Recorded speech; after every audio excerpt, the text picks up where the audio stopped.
Eons ago, during the age of the Magi, the world was something other. Magic is all that there was and all that was needed.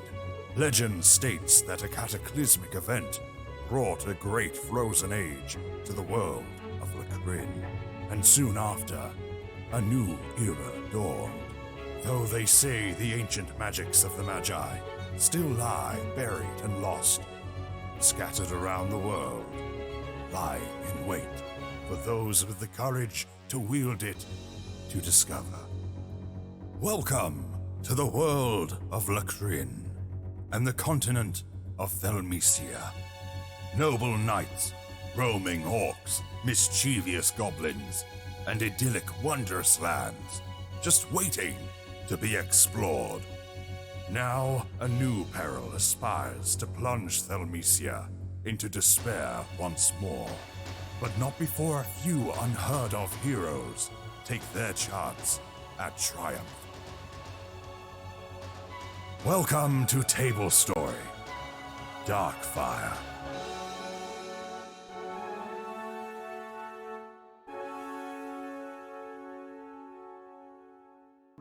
Hello, everyone.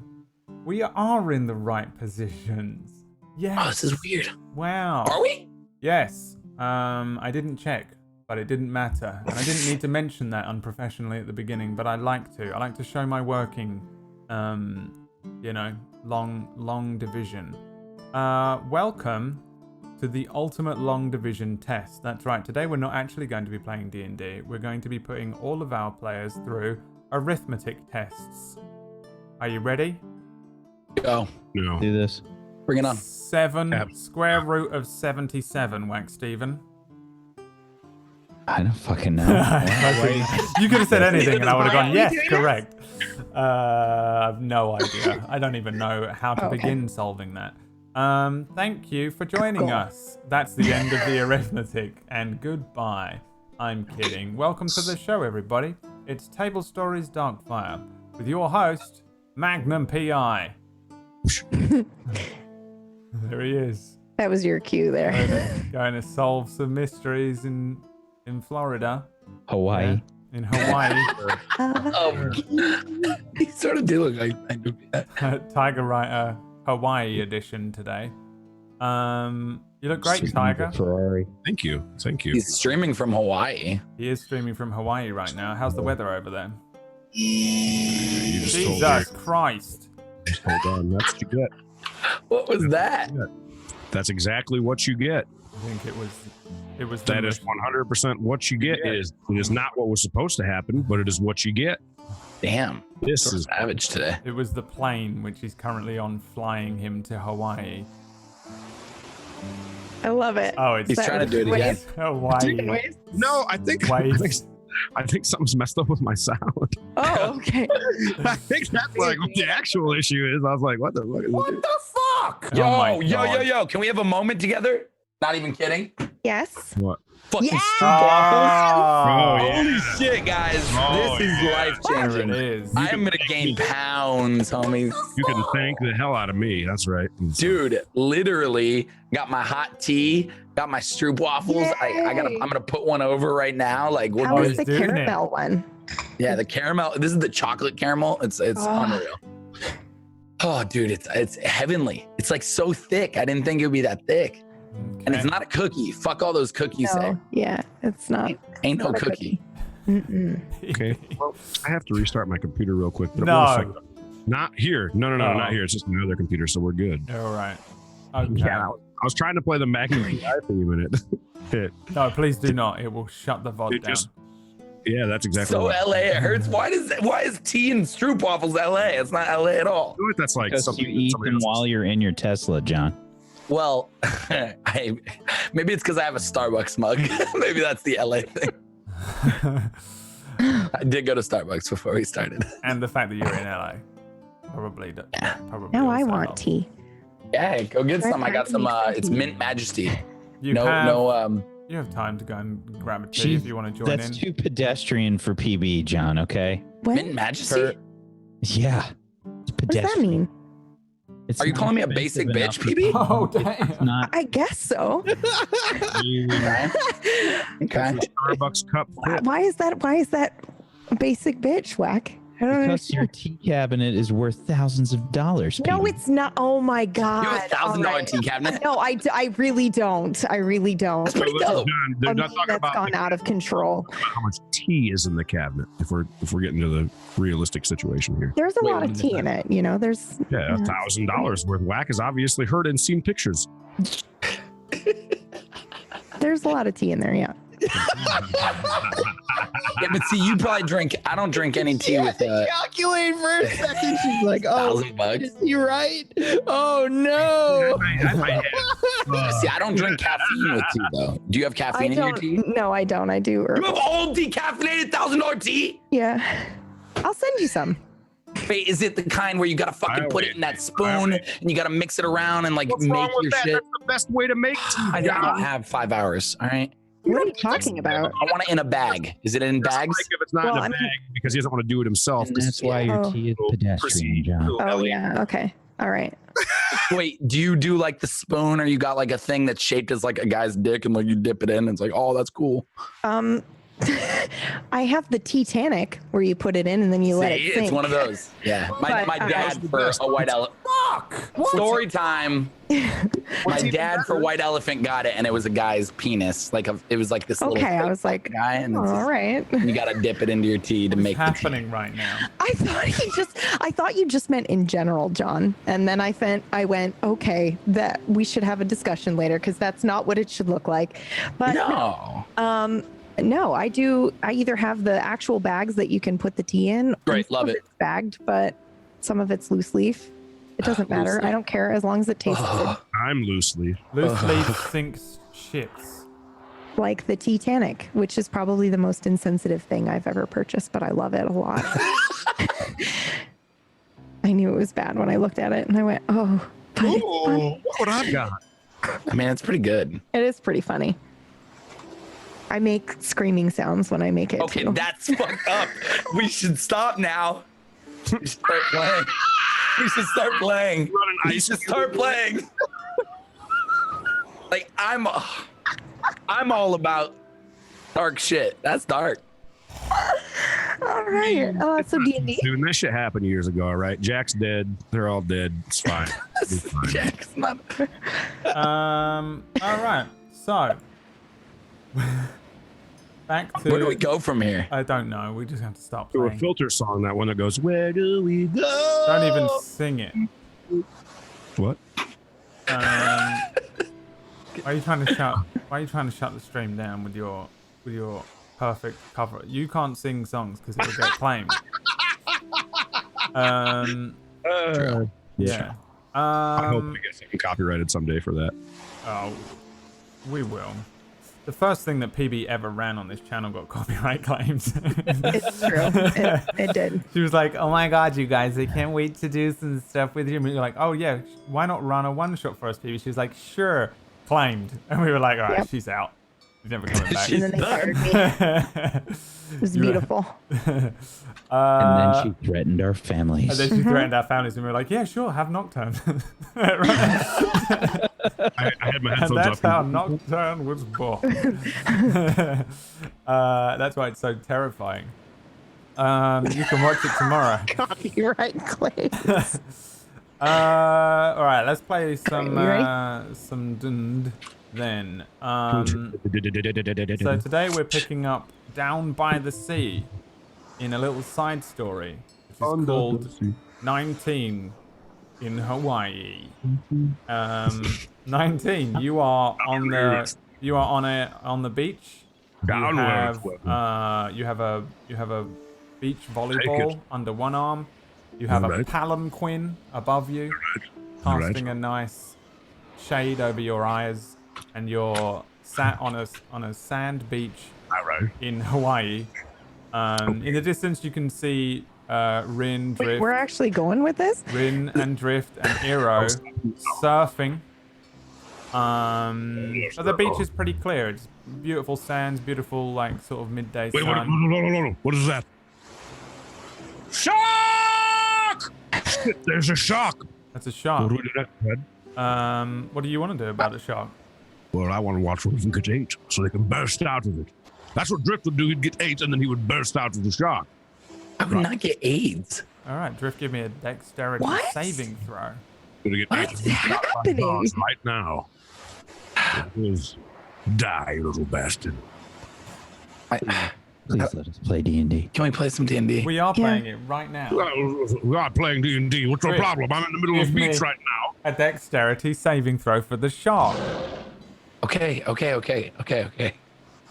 Jesus. Give me a second. There you go. How'd I do? You just got eaten. I got eaten? I can't even fight. I can't even deny it. You're right. Yeah. This is in I'm 19 a vampire. This is Burst in out of the 19 shark. stream.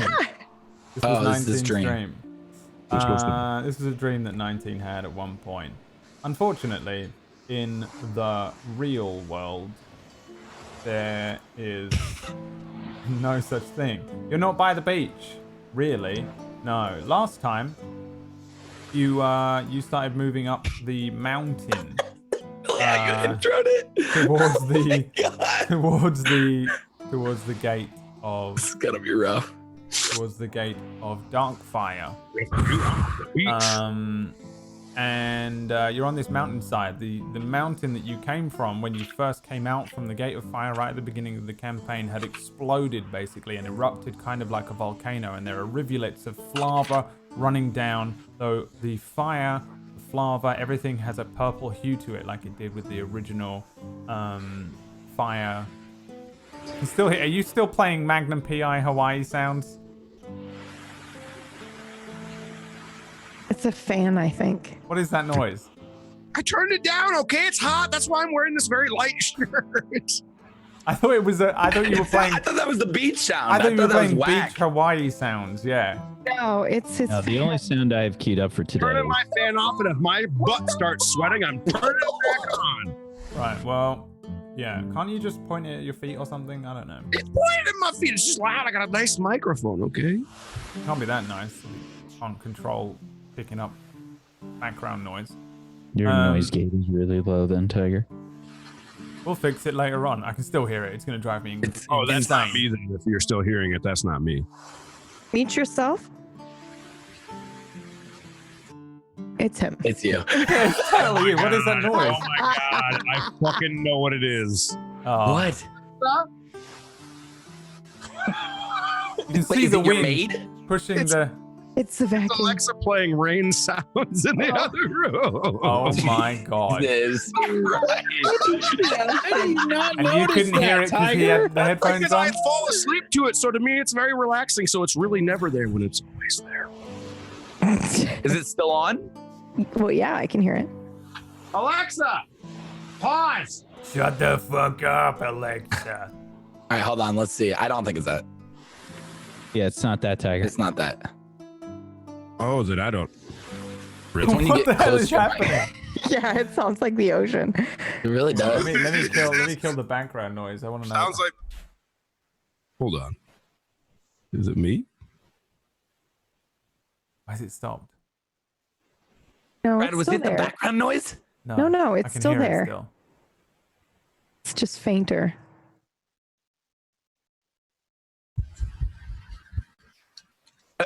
Oh God.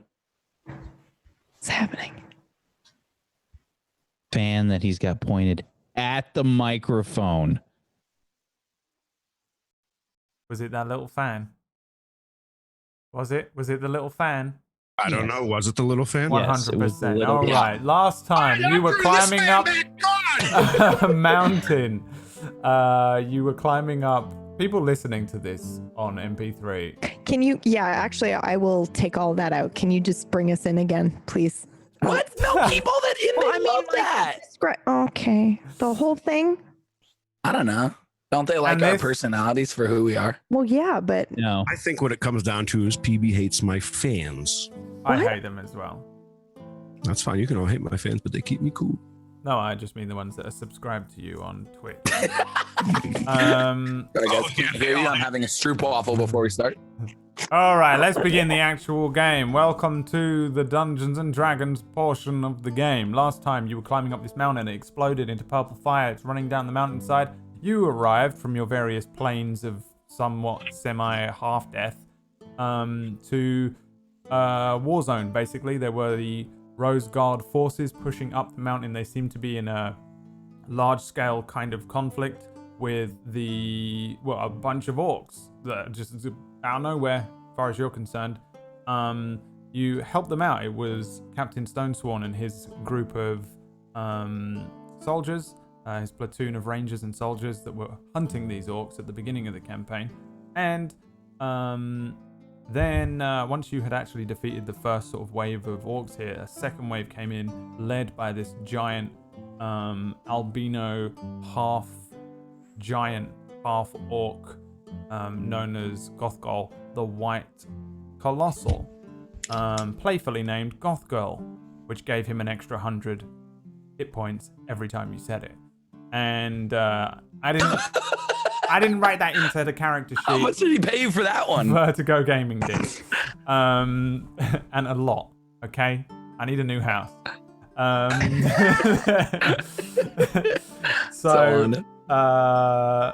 Yeah, you guys were sort of forced into another engagement. You were trying to push up the mountain. You decided, with a little help from a godlike entity, to not run and flee and attempt to escape this combat and run up the mountain, but instead to try and kind of thin out the herd and push up the mountain.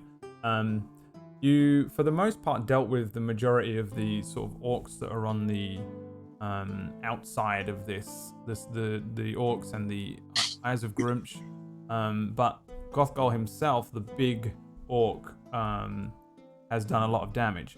Most notably, he has killed Terran, the priest Fusehair, which is Blue Valkyrie's husband, and he punched Captain Stonesworn into the flava and killed him. I think you could have punched him in space with how hard. Oh man, he can hit really hard. Yeah, it's actually scary. Yeah. Remembering that this was pretty intense. Rin has sort of engaged with him, attempted to fight him, and the very last thing that happened was that Iridir attempted to charm him in such a way that he would remove this ring. There's a very prominent ring on him that seems to be allowing him to maybe cast spells or do something. We've seen the ring several times before in the one-shots that have sat kind of outside of the main story here that we've run before. So you kind of have some knowledge that it does something. And he's used it to do a couple of things here. Hero attempted to charm it from his finger, but he revealed that he can't be charmed. And the episode ended, which brings us back in once again to the combat. Same fight, pretty much. By the way, Brad, I ended with last episode basically on my turn. After you move us over, I don't know if I was able to do it before you switched the scene, but like I did have movement that I wanted to do. Yeah, you can do that. I'll bring you in. Oh no, I'm good. Yeah, we all did, but we did it before we left, I thought. Just so that we didn't forget. I moved here. Yeah, there was a few things going on. We sort of had to end Including looking like a badass. a little abruptly. Not really. No. Okay. Don't know what happened. Deny. I'm not with it. I can't keep track of everything that's happened in my brain. I like the sounds of this, which means this will be much easier. Yeah. That's why I kept it. John was very, very right last week. I'm coming in with about 1% brain power today. I've had a very long day. Guys, I got you. I told you. I knew. You've successfully made the fight easier. Although sometimes, and this has happened before, sometimes when I'm kind of dumb, it's harder because I don't do any funny stuff or think much. I just go, yeah, he hits you in the face and you die. Moving on. Cause I'm just like, I don't know what he can do. My brain hurts. But we'll see. It worked with Death Singer. In the snow singer. No, it was Death Singer. I don't know. They've named them all different. Oh my God, Brad. They've given them all different names, haven't they? In the Discord, there's Snow Singer, there's Death Singer, and there's Snow Singer is the one that old slit the throat of. Snowsinger Death Singer was is the young one who Death came Singer. and fought. Yeah. Snowsinger. Roy. There was another one. There's another Right. version of him that they used as well. Holy shit, I am messed up. Yeah, there's a lot going on. And I'm going to You do did my get best the to remember temp any of it. The 8. Everybody got the 8 temp HP. Yeah. Yeah. So, Okay. here we come again. So, just to vaguely reset the scene, there's a lot of things going on. At the center of everything is this ginormous half-orc. He's huge again. Like he is legitimately large in terms of technical size, and he is very, very large to look at. And he's stomping around. He does have a robe over himself, and it's a little more finely made than the other orcs' clothing. He has this ring on.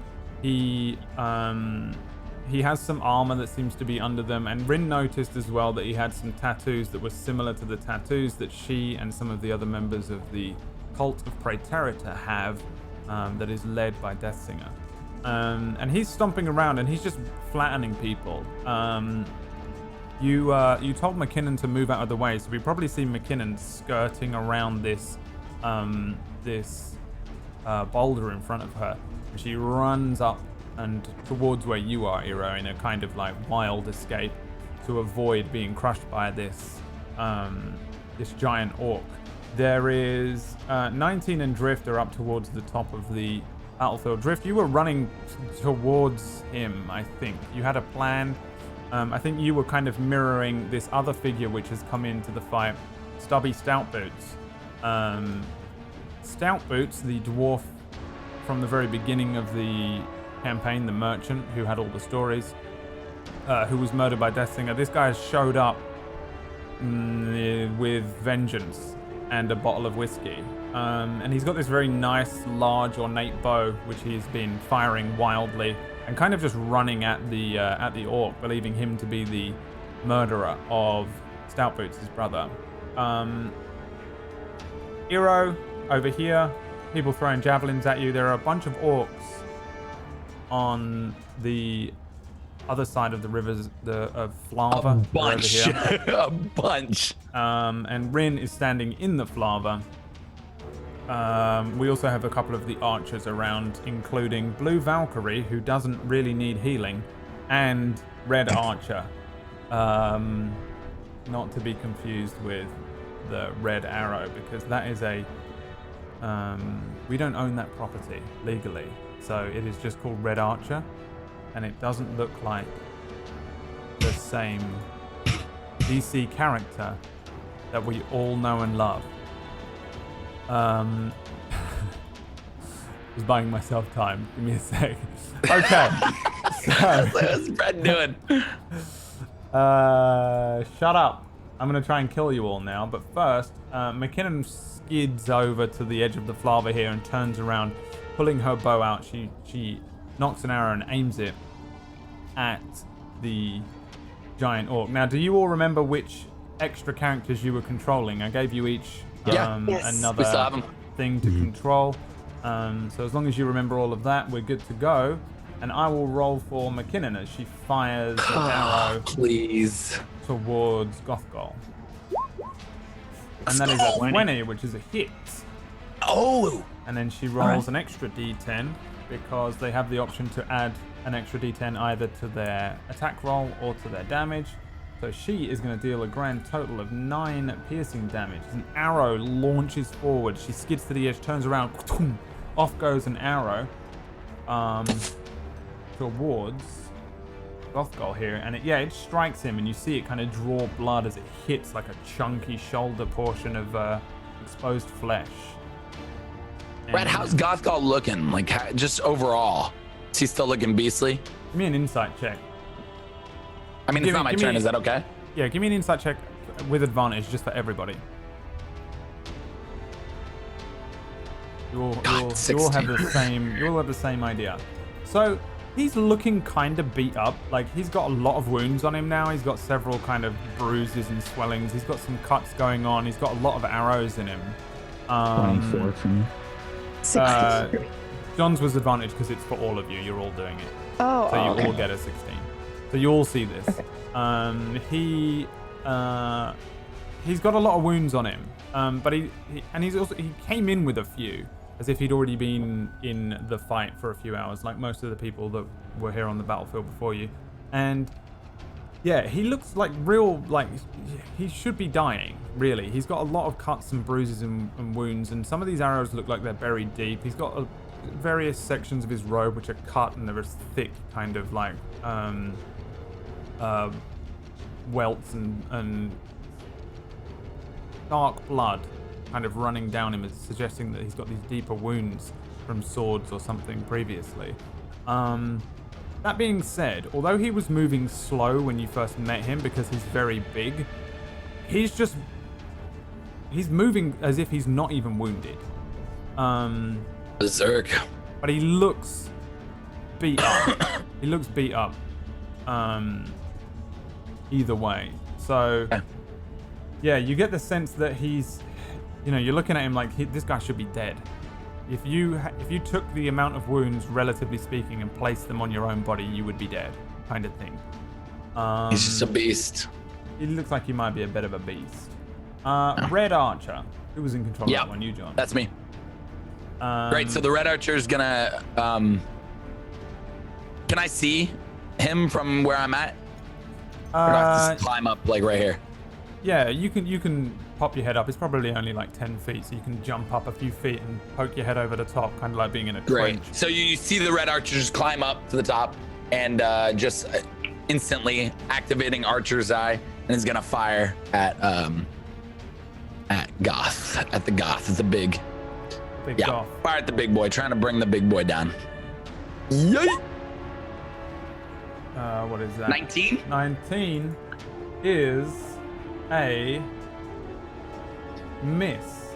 I will add that 10. I 1d10. realized I completely mistook McKinnon's hit as well. So it's 21? McKinnon did miss. I just Thank God you're tired. All right. I just forgot. So 22. 22. Let's see. 22 is a hit. Great. 5 damage from this archer. All right. And then he'll 5 immediately, damage. immediately the archer jumps back down and he's like, just stay in cover. And then back to whoever's turn it is. Right, yeah. The very large form sees this arrow come in. It probably grazes across his shoulder as well. Before Blue Valkyrie, it's your turn. Okay.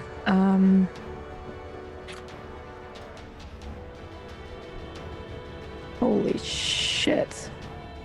Whoa! That's a crit. That's a crit. Yep. Natural 24. Give me all So, the damage. Okay. Can I still also roll Yes. the 1d10 for the damage then? And it's double. Yes. Okay. Doesn't she get to do it twice? Or it's just double that? 2d10. Attack. You hit the attack text, and then you roll a 2d10 instead. Okay. How do you want to kill it? Blue Valkyrie 11. is Yes. pissed. There is the Yeah, broken her form husband just died. Yeah. of the priest Fuse Hair nearby. What? So what is that in total? 18. 18. 18, yeah. This awesome arrow launches forth. And you see it strike him like in the chest. It hits him in the sort of top left pectoral area, but you see it bury itself deep. It punctures through the armor that he has underneath this robe, and it buries deep, and he even reacts to it this time. He's not reacted to every attack that has hit him, even when they've looked bad. But he kind of stumbles a moment, and you can see that it breaks his attention that he had for a second on the archer in front of him. As you deal 18 damage, which brings him to that. And I think it breaks his attention enough to allow this other archer to disengage from him and move over to where McKinnon is, but that does use her action so that she can survive. Stride is still engaged with the orc. He's the second in command. He's in charge now, pretty much, of this platoon, and he's kind of bald looking. He's got tattoos and wounds. He looks like something from from Gears of War. He's like one of those looking dudes. Like he's a rough looking guy. Yes, the cog. He looks like a cog. The gigantic form. Let me see here. Yeah, damn. The gigantic form of Gothgol, the White Colossal, turns to him, and now that he has all this damage dealt to him, he's got this arrow that's just deep within his lung. You see a little tiny rivulet of blood run down from one side of his mouth as he turns on Emstride and brings his iron fist back up again as if to strike. And he gets a lot of attacks. So let me just read. Oh my god. All right, he has advantage. Of course, why would? So, one hit with advantage Fuck. is a 24, which is a hit, and he strikes Emstride It was with this dead. colossal fist of his, dealing 11 bludgeoning. Who's in charge of Emstride? I am. You give me a DC 17 strength saving throw. Sorry, let me pull that up. Come on, Emstride. Please. Pull it out. Come on, buddy. Pull it out. Stay alive. Don't get thrown. 20. 20. So you take 11 enough. bludgeoning damage as this gigantic fist comes down and just boom strikes Emstride, and you see Emstride kind of like definitely would stumble backwards within this 5-foot kind of area, but he isn't flung. you got? Nowhere near. Bang, he's gonna hit you again. Oh, miss. With advantage Miss. this time. Let's see. 11. This is exactly what happens in the movies when somebody says Oh. that to a big creature. At 25 this time. No! He's dealing 18 bludgeoning damage. I think, what is your, I can see somewhat that you have low Yeah, it's HP. 18. Oh, yeah, he's down. He's down. No! Yep. Not Emstride! Which means he also fails his saving throw. And he is launched 30 feet away. I think he's in the exact, I think this is just a repeat almost of what happens here to Emstride as to what happened with Stonesworn. The orc brings this orc giant sort of iron fist, and he does have these gauntlets on, and he just boom, not gauntlets, braces on, and he hits him with that backhand almost and spins Emstride through the air. Emstride already dead as his head turns unnaturally around too far. Emstride lands and rolls over in the lava, catching fire, and Emstride is killed and burned. The orc looks around now, and he's going to scan this battlefield and decide what to do next, because he, for the first time, looks a little wounded as this blood kind of runs out of his mouth. He grabs at that arrow and snaps it off, and looks about. Let's see here what he's going to want to do. You look great today, Brad. Movement. What? Nothing. Let's see here. So his movement is not gonna.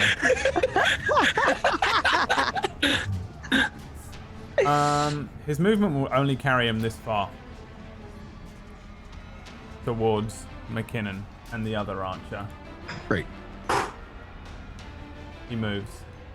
Oh, fuck. He stomps forward. I actually secretly really like where he's at right now. Me too. Me too. He stomps forward. When it gets to your turn, if you're spoken, we have time. Whispering doesn't work. He stomps forward, and he is going to No. stomping foot move with advantage. On who? McKinnon. They're not prone. Yeah, I know. They're not prone. This is still a move he can do. Okay. Please, No, fail. it does a hell of a lot gets more. advantage if they're prone. Oh, right. If I No. remember He's that got advantage text. from another bullshit thing going on. Okay. 20 on McKinnon is a hit. It's definitely it. Don't so kill her, dude. Don't kill her. She will take 6 bludgeoning damage plus another 8. As he kind of like he brings his foot down and stomps in front of her, and you see the ground tremble. Poor toes. Yeah, he. It's 14. Could you imagine an orc like that stomping on your toes? All right, so she takes a little damage, and then he's going to try and do the same thing to the other one as he's kind of just flailing his legs around. He brings a kick down towards the other archer, and on a 15, I think that is a miss. Yes, it is. He has 4 attacks now? I thought he had 3. He's always had 4. You can do 2 fists and 2 off. feats. Yeah. The he kind of stands, and you see him kind of shake his head a little bit as if he's kind of like trying to hold on to consciousness or his concentration or something like that, bringing him to the end of his turn. The orcs turns. Oh my god. A few orcs that get to have a go. There's one like right there. Let me just see. I'm gonna roll a dice just to decide what this orc is gonna do, because he does have a directive. Yeah, this orc, if he can make it, yep, runs all the way over to you, Drift. You see Why me? You see him turn around. And he like his eyes glance over Eero as if that would be his like most preferred target, but they flutter backwards towards the towards Gothgol, and then he runs. He just beelines over towards you, Drift. Can we just say, like, after he attacks McKinnon, he looked at me for a reason and then decided to go with Drift? Because if you looked at me, you'd see all this fire start swirling around me. Right, yeah, sure. This is the little orc. This isn't the big orc. There's just another orc in there, but yeah. And then Drift, he's just bringing his great axe down, and he I'll dodge it. screams at you. 21. I can't dodge that. Dodge this. And the great axe comes down and cuts open a nasty wound. And I think this is probably really random to you, just as random as it probably seems. He just turns around and runs for you. He brings his axe wildly down towards you, and then you're just taken unawares, and it cuts a Thank you, temporary nasty, HP. Okay. Cuts a nasty slash down your front there, and that is when all the other orcs are going to start throwing javelins. One towards Eero. Now, just to be clear, which ones are aiming with the javelins right now? These two on the other side here. So this one is Both towards... hits. The first one is towards you. The second one is toward Stride with disadvantage. Okay. No, who is that? Wire. Yeah, Wyros. So the first one hits you, which is this one. The second one is a 7, and it flies over the top of you two. But the first he doesn't javelin, get hit. the first javelin comes in. No, Wyros doesn't get hit. And you So see I get Eero hit begins first. to kind of flame on, and the fires begin to immolate his body as a javelin comes in and strikes you from behind from one of these orcs which are on the rocks. There are some And that was other 7 ones. damage? Yes. Okay. There's going to be 2 more coming in. One towards you, one towards Wyros again. Those guys all have disadvantage. And they have disadvantage, yeah. First one towards you on a 12. Second one towards Wyros Miss. on a 14. Miss. And then Miss. these last 3 are coming at you, Bryn. Okay. Disadvantage. Wow. So a 14, an 8, and a 7. No. They're just flying in. Meet the lords. Oh, actually, I'm sorry. That 14 did hit me. I got hit by the 114. There was... Oh, okay. In that case, 4 piercing damage. Another 4 piercing damage. There's another... Just javelins just coming. And these things are just... They're just launching. They're picking things up, and they're throwing them over from the other side of this kind of rivulet of lava. I believe that is the end of the orc's turn, and it is now not Stride, unfortunately. He is brown bread, mate. He's dead. But it is Wyros' turn. The knight the last surviving knight, I think. This platoon. You're in charge. Virus, you have the command. I've been thinking for like the last 5 minutes about what I want to do with him, and you keep making it change because you do something else. He's looking kind of beat up, and he kind of looks over at Iridir. They can't hit us with those spears. And then you see him sprint. And when I say sprint, I want to attempt if he's got enough movement. Let me make sure he's got enough movement. Yeah, he should have enough movement, right? What's his movement? Yeah, you're fine. What is his movement? Does it say on here?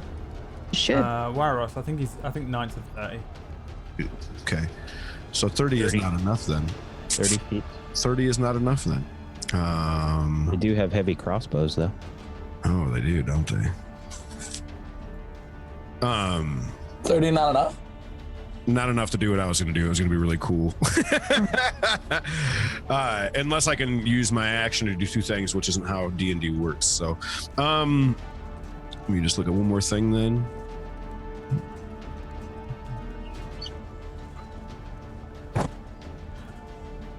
Okay, so the first thing he's going to do is step to the side of Iridir, and he starts loading his crossbow, and he's like, "Ugh, don't quite know what I can do up there." Clicks it, picks it up, looks at Goth Girl, shoots at him. And what was that?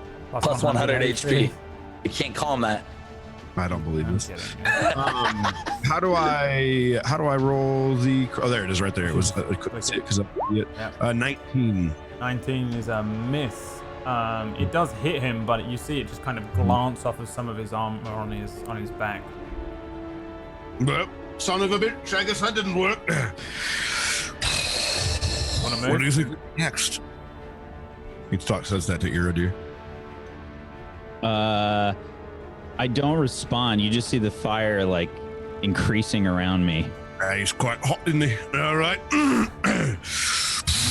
And he runs the rest of his distance over to the orc that's over in front of 19 and drift. All right. And that's his turn. And that brings us to 19's turn. So the first thing 19 does is looks at us and goes, "He's by the fire. We have to get him in the fire. Can you control flames?" Is he talking to me? Mm-hmm. I can push him. I have a question for Brad. If I want to take Drift with me to try to tackle Gothgul, is that something that can happen on one person's turn? And it's okay, yes or no, I just don't know. So Not really. You can Half movement. You can do it with half movement. You could pick him up in a grapple. Okay. In a grapple Makes sense. complete sense. Yeah. Okay. We need to get him in the fire. I don't think we should push him. I think we can grab him with this. And You just see me shocked and just because I just got slashed at. I'm like, well, we gotta kill this orc first. And you just see me readying, pulling out my sword or whatever. As soon as he says we got to kill this orc first, it's not even a brief second. 19 tries to smash him with his great sword with a great sword. Go! I'm gonna find it on here because I have it and it's right there, and that is an 8. Wait, why is that? Is that doing it right? Did that do damage? Nope. That is a Nope. 3 That's that a you three. I roll. think it looks different because everything's been advantage, disadvantage, Yeah, and that's you the roll- first one. yeah. That's all it is. A 3. Yeah, you bring the thing down, but this orc in front of you looks like he's fired up, and he brings the center of his great axe up and parries your great sword away. What else do you want to do? As soon as he brings it down, a little gem on his hands or on his hip starts to light up, and he kind of pulls almost slow motion wise, and you see little sparkles. And I'm just waiting for Whack to do his thing. You see little sparkles go over top of Drift, and he casts a healing word. Thank you so much. Boom. For 5. Great. Okay, fine. Do you want to move? Nope. All right. Brings us You to should, Rin. You should change your name though in the chat window. because you're rolling as olds. Oh, I don't know why that's still happening. I have to change it every time I open. I do too. If you click on the cog in the top right and Bottom just left. change your name Yeah. That's what it is. permanently, it's so much easier. Yeah. But in the settings in the that's great. top right, it will just change Sick. it from Sandman and whatever. Got it. Love it. Save name. Cool. Let's do that forever. Did it. All Did it right, forever. Rin. Yeah, this guy is Yes. standing in front of you. Give me a perception check. Okay. 25. 25. You see him kind of like swaying a little bit, and he stamps his feet down in front of these two archers who are like kind of balancing on the edge of the lava in behind them. You hear Drift and 19 have this kind of hasty conversation where he says, "Oh, you gotta push him into the fire." Drift says, "Oh, I can push him in, but I gotta." How can you hear I that? don't know. I don't know if you'll be able to hear that. I don't know. Oh, he can No fucking way. hear it He got because a I rolled the 25. dice. Oh, okay. sorry. Oh, I was literally whispering that shit. No, Fuck. you weren't. You didn't say you were, and therefore you weren't. It's a So he, raging battle also. yeah, also he Yeah. fucking totally heard you. Trust me, he heard you. He glances over towards these two having this conversation and Oh no. learns that Drift doesn't only pull people into the fire, he can push people too. So thank you very much for that information. Anytime, dude. But I think you see him kind of glance over and Look see over that. at and Drift. he's very aware of it. Okay. Sorry, we left halfway through. I asked Eero for help. Did he end up casting inspiration on me? I don't remember if I cast it on you before. I don't. And then I went in and I did the thing and then I left. I used used it. I 100% used it. Okay. Yeah. Oh boy. I had to use my inspiration to use my temp HP movement thing. Okay, I'm gonna last try. turn. I'm gonna try to firebolt this fucking guy. All right. 17. 17 comes in. He kind of dodges, launches past his head.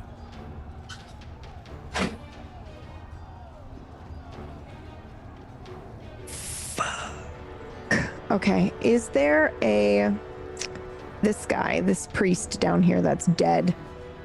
Can I see any weapons on him? Long range weapons? Like a Fuse bow? hair? The human priest, yeah? Yeah, the priest, fuse hair down here. He has on him currently, I guess no weapons.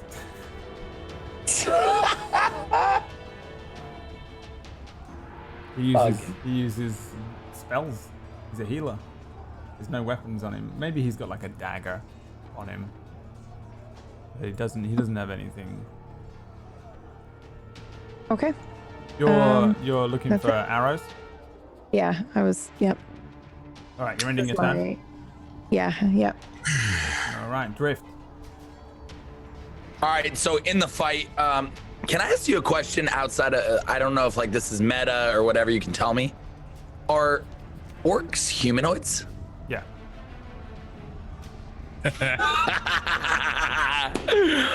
Holy shit. Okay. Nom nom nom. Yep, you ready? So you're just gonna see Drift look over at 19 and sort of have like a funny kind of moment and just be like, don't look. He looks. And then I'm like staring at him and I'm like, I'm gonna make out with this orc. And you just see me like jump up and like kind of like grapple the back of like the orc's head. And I'm gonna go for a huge bite. All right, give me the attack roll. 15. 15 is a bite. You bite him, yeah. Great. So that'll do 4 damage. Yeah. Or is that how much I heal for? I think that does 4 piercing and 3 necrotic, and then you roll a d4, and you get a d4 plus your dex modifier back. So I roll 1d4 plus my dex modifier? No, just do a 1d4, John. Okay.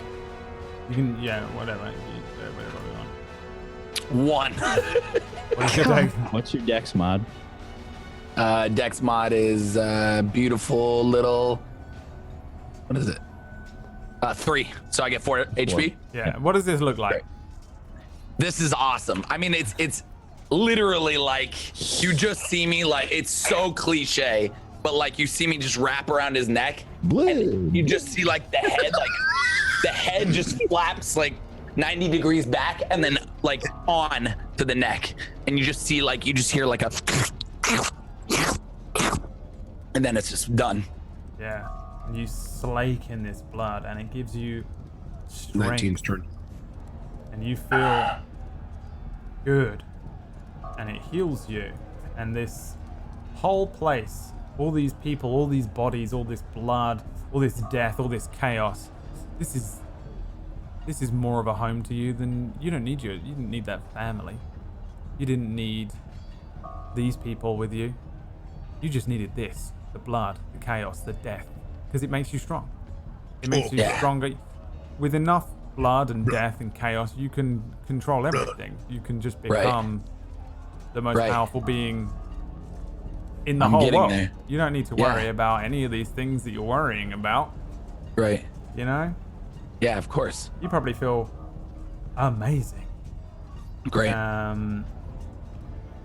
And then you kind of snap back, and you're drinking this blood, and there's an orc kind of like dragging you off of his neck. What do you do next? Well, that's my movement, right? This is your action. Or that's my action, correct? Yeah.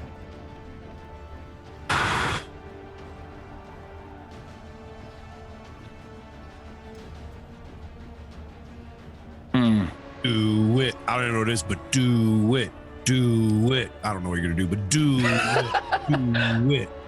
I see it in your eyes. My only problem with this class is it's really like you get an action. There's not a bunch of bonus action I things. think I felt when I played Bubble Cakes. You should try playing a normal warlock where all you do is Eldritch Blast, and that's it. And nothing else. That's all you do? Yeah. So many good memes about it. D&D memes. There are D&D memes, and they are awesome. And the best ones are the warlock only gets an Eldritch Blast type memes. Anyway, carry on. What would you like to do?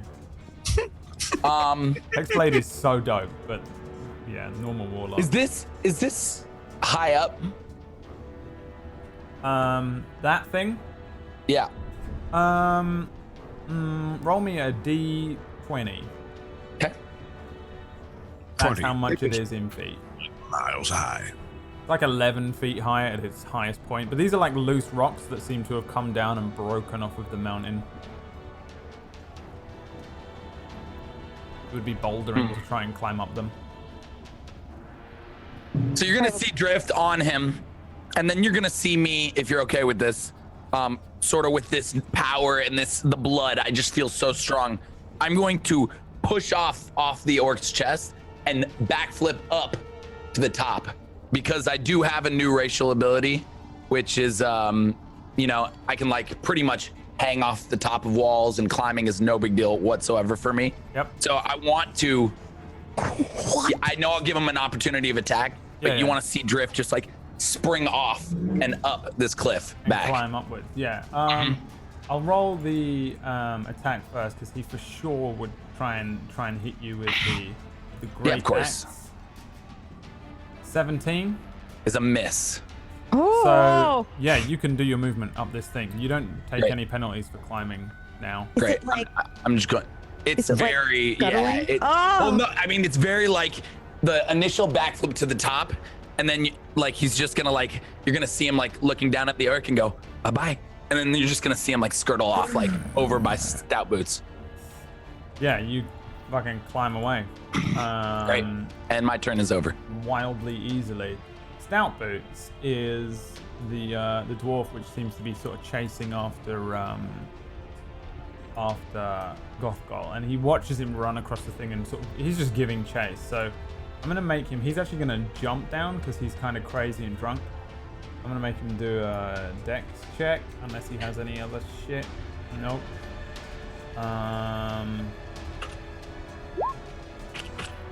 A 9. is a failure as he stumbles down the side of this mountain and lands on his ass. He kind of like brings his arrow out. He's not so drunk. He's not looking where he's going. He's just following Gothgol, and he kind of just brings this. He's like grabbing at an arrow. Hey, you fucking bastard! As he kind of lands on his butt. He still fires an arrow though. So he's gonna fire an arrow at Gothgol. I'm gonna kill you, you bastard! Off goes the arrow. To the sound of. What? That's a crit 27. 27. Holy shit! Who is he shooting? He is firing it at Gothgol. Thank God, not me. If he saw me eat that orc, he would definitely have shot me.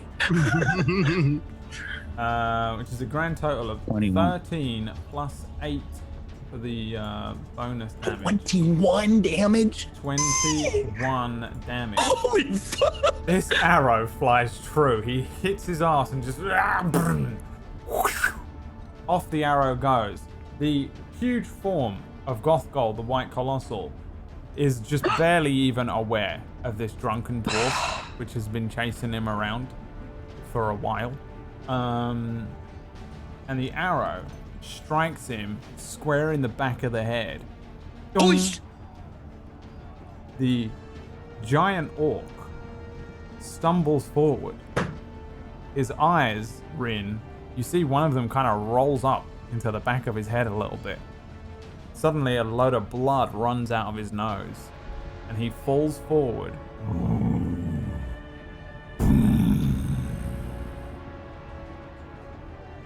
As he is reduced to 0 hit points. I'm so upset. I'm so upset. I think I'm more upset that I just lost $50. No one could Are have you predicted. kidding me? Who would have thought Stubby Stout Boots? The Stubby Stout Boots, dude. The orc lands. I was gonna kill the shit out of him. Oh. The orc lands on his face.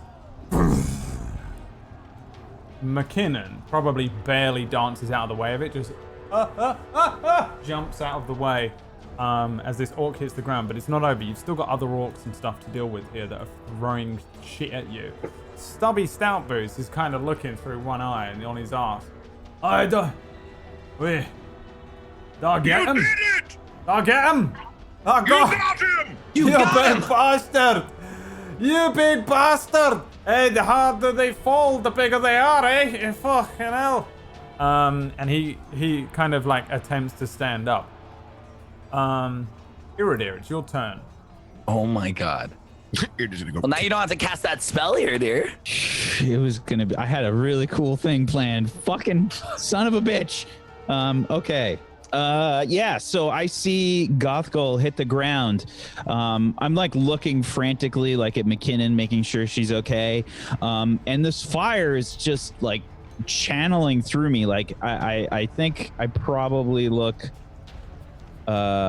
closer to something like this.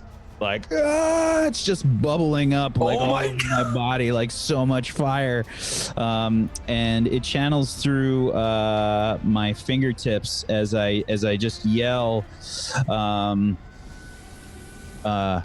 "Is this enough? Is this enough?" And I cast a firebolt towards probably the orc over here. That's fucking awesome. It's a 12. The one which is in front of 19. No, this one over here. Sorry. The one on the ledge. That guy. Yep. And it's a 12. That is unfortunately just a miss. And then I'm gonna cast a healing word on myself and yell, "Are you all right? Are you all right, McKinnon?" She is like looking down. The two archers are looking down at this ginormous dead orc on the ground, and wide-eyed, she looks at herself. She's got a couple of wounds. She looks like she's got a few sort of little bruises and scrapes, but for the most part, she seems pretty okay. And she waves over at you. Yeah. Yes, I'm fine. Let's deal with the rest of them. More! Yes. And she brings an arrow out and turns around. Let's see. Is that the end of your turn? You moving? That's the end of my turn. Yeah, I might move, actually. I'll probably move to, like, over here. Yeah, right about there. McKinnon is going to fire at the same orc that you did. On a 13, that is a hit. She also gets the 1d10 of extra damage. Wow. For a grand total of dead. How do you want to kill it? She sees you, and she sees this other orc like bring a javelin up, like he's going to throw it at you, Hero, and then his eye disappears and is replaced with the feathers of the arrow that struck him as he falls off of the top, lands in the lava, and ignites. He is dead. Then the second archer will fire at the one next to him as she kind of gets her bearings as well. Fires this longbow. That is also a hit. I don't know what just happened here. No, not that one. This one. For 5 plus a 1. So 6 piercing damage. Not quite as good as McKinnon. But she deals 6 damage to the orc next to the one which was just felled, bringing us to the red archer. Red archer's just gonna. What's the range? Is it 120? Yeah. Yes. Great. Red archer's just gonna, from back here, try and take out this orc all the way on the back left line. Okay. You see Red Archer draw the bow and definitely activate the archer's eye as well, as you see the archer squint one of his eyes. I'm assuming that is always on. Yeah, point. Cool. Great. Then I don't need to say it. And then longbow. 13. That's a hit. Great. Damage will be 6 plus 1d10, which is 7. That is 13 damage. Nice. It's a lot of damage, but not quite enough. You see this orc struck in his big chunky neck. So cool. And he kind of stumbles backwards and pulls this thing out, and a load of blood runs down his front, and he grips it with his arm, looking out to see where this arrow came from. You can't really work it out. You can move the red archer if you want. Nope, I'm happy. You know what? I'll move it up a little bit, like to right here.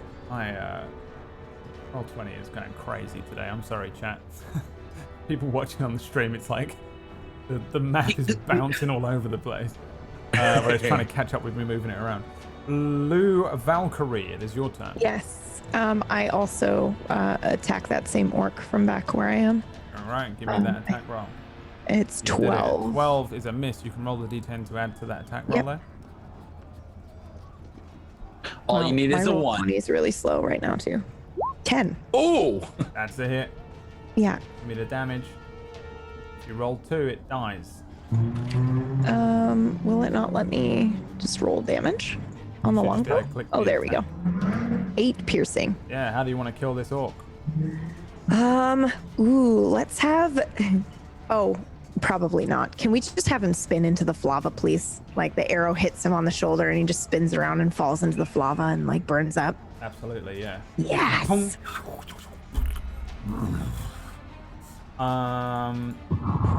orc's turn. Oh God. Okay, I'll deal with that in a second. This scene is so cool. Like we just like the big boss has just dropped, and all these arrows and just spells are going across this like just this like tug of war is so cool. Now I need to roll for the other orc, which was chasing you, Drift, because he needs to see whether Gothgol's dead or not to decide whether he does not see it. So he thinks he has to keep following you. So I'm gonna make him. Is he gonna try and climb up? Climb up. You get an attack of opportunity? I think you will do, yeah. Let me roll You're to gonna see kill how him. badly he fucks. Oh, he's actually climbing up pretty well. He just starts climbing up this thing. Whoa. Yeah, give me attack rolls for Wyros and for 19. Waros is going to be the first to go at it and goes with an 11. That is a miss. All right. As this And then- orc jumps up onto the boulders and starts to climb away. Dude, he's really wanting to kill me. Wants the fuck out of you. And as he sees Waros miss, he thinks he's going to kill him. And then 19 goes, no. Goes for a 23. 23 is a hit. And that is a total of 11 slashing damage. Now, would you like to kill him? So as he's climbing, he turns his back to me and he just takes the sword and just buries it into his back and looks at Drift and rips it out. And then he turns and he looks towards where Goth is now, down on the ground. Nice. Yeah, he does not get away. Hero dear. There will be a javelin coming at you with disadvantage from this orc. Blah.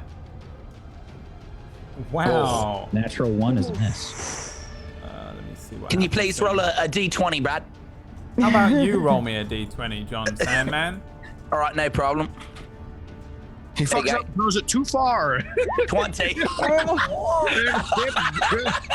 Roll 2d20. Oh, yes. 2 20s. Could you imagine? Oh my God! A 20 and a 15. Do I roll one more? Roll me another 2d20. The 15 means that you need to roll me a d6. This poor orc. This poor Dude, we were messing him up. Well, There you go. All D6. rolls have it been was at that Oh, yeah. moment that the orc knew. So the orc brings his hand down to grab at a javelin and shoves it through his own hand a little bit and deals 2 damage to himself. Then at 12, he pulls a muscle in his arm and has disadvantage on all of his attack rolls from now on. And then a 6. His weapon is damaged. He drops all of his javelins into the lava. And Look. I'm going to make him do something which isn't in this, which is essentially a will save. He's gonna kill himself. Because I'm going to make him roll a whiz check here. 2. He says in Orcish, but I'll translate for you. He looks at the gigantic corpse of Gothgol laying dead in front of the 2 archers, and Fuck this.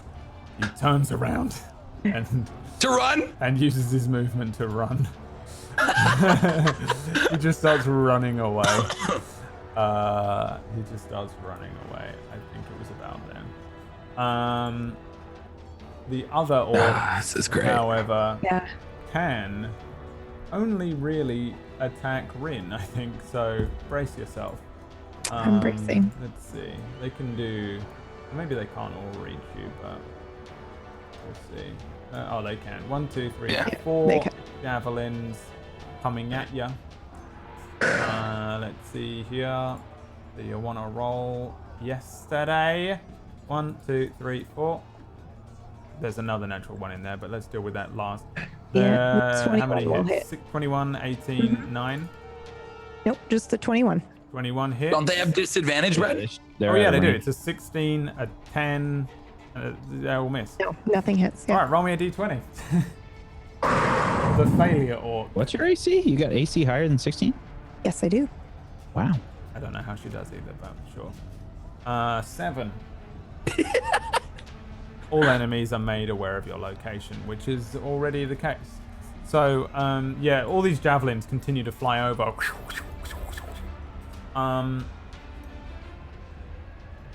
Yeah, okay. Wyros.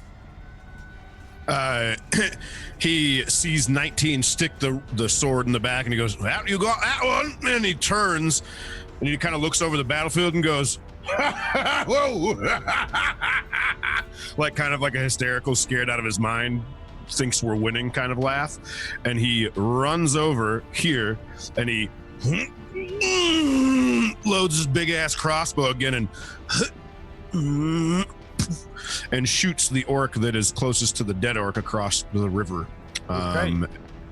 He's going to go with a total of attack of maybe like a 10. Yeah.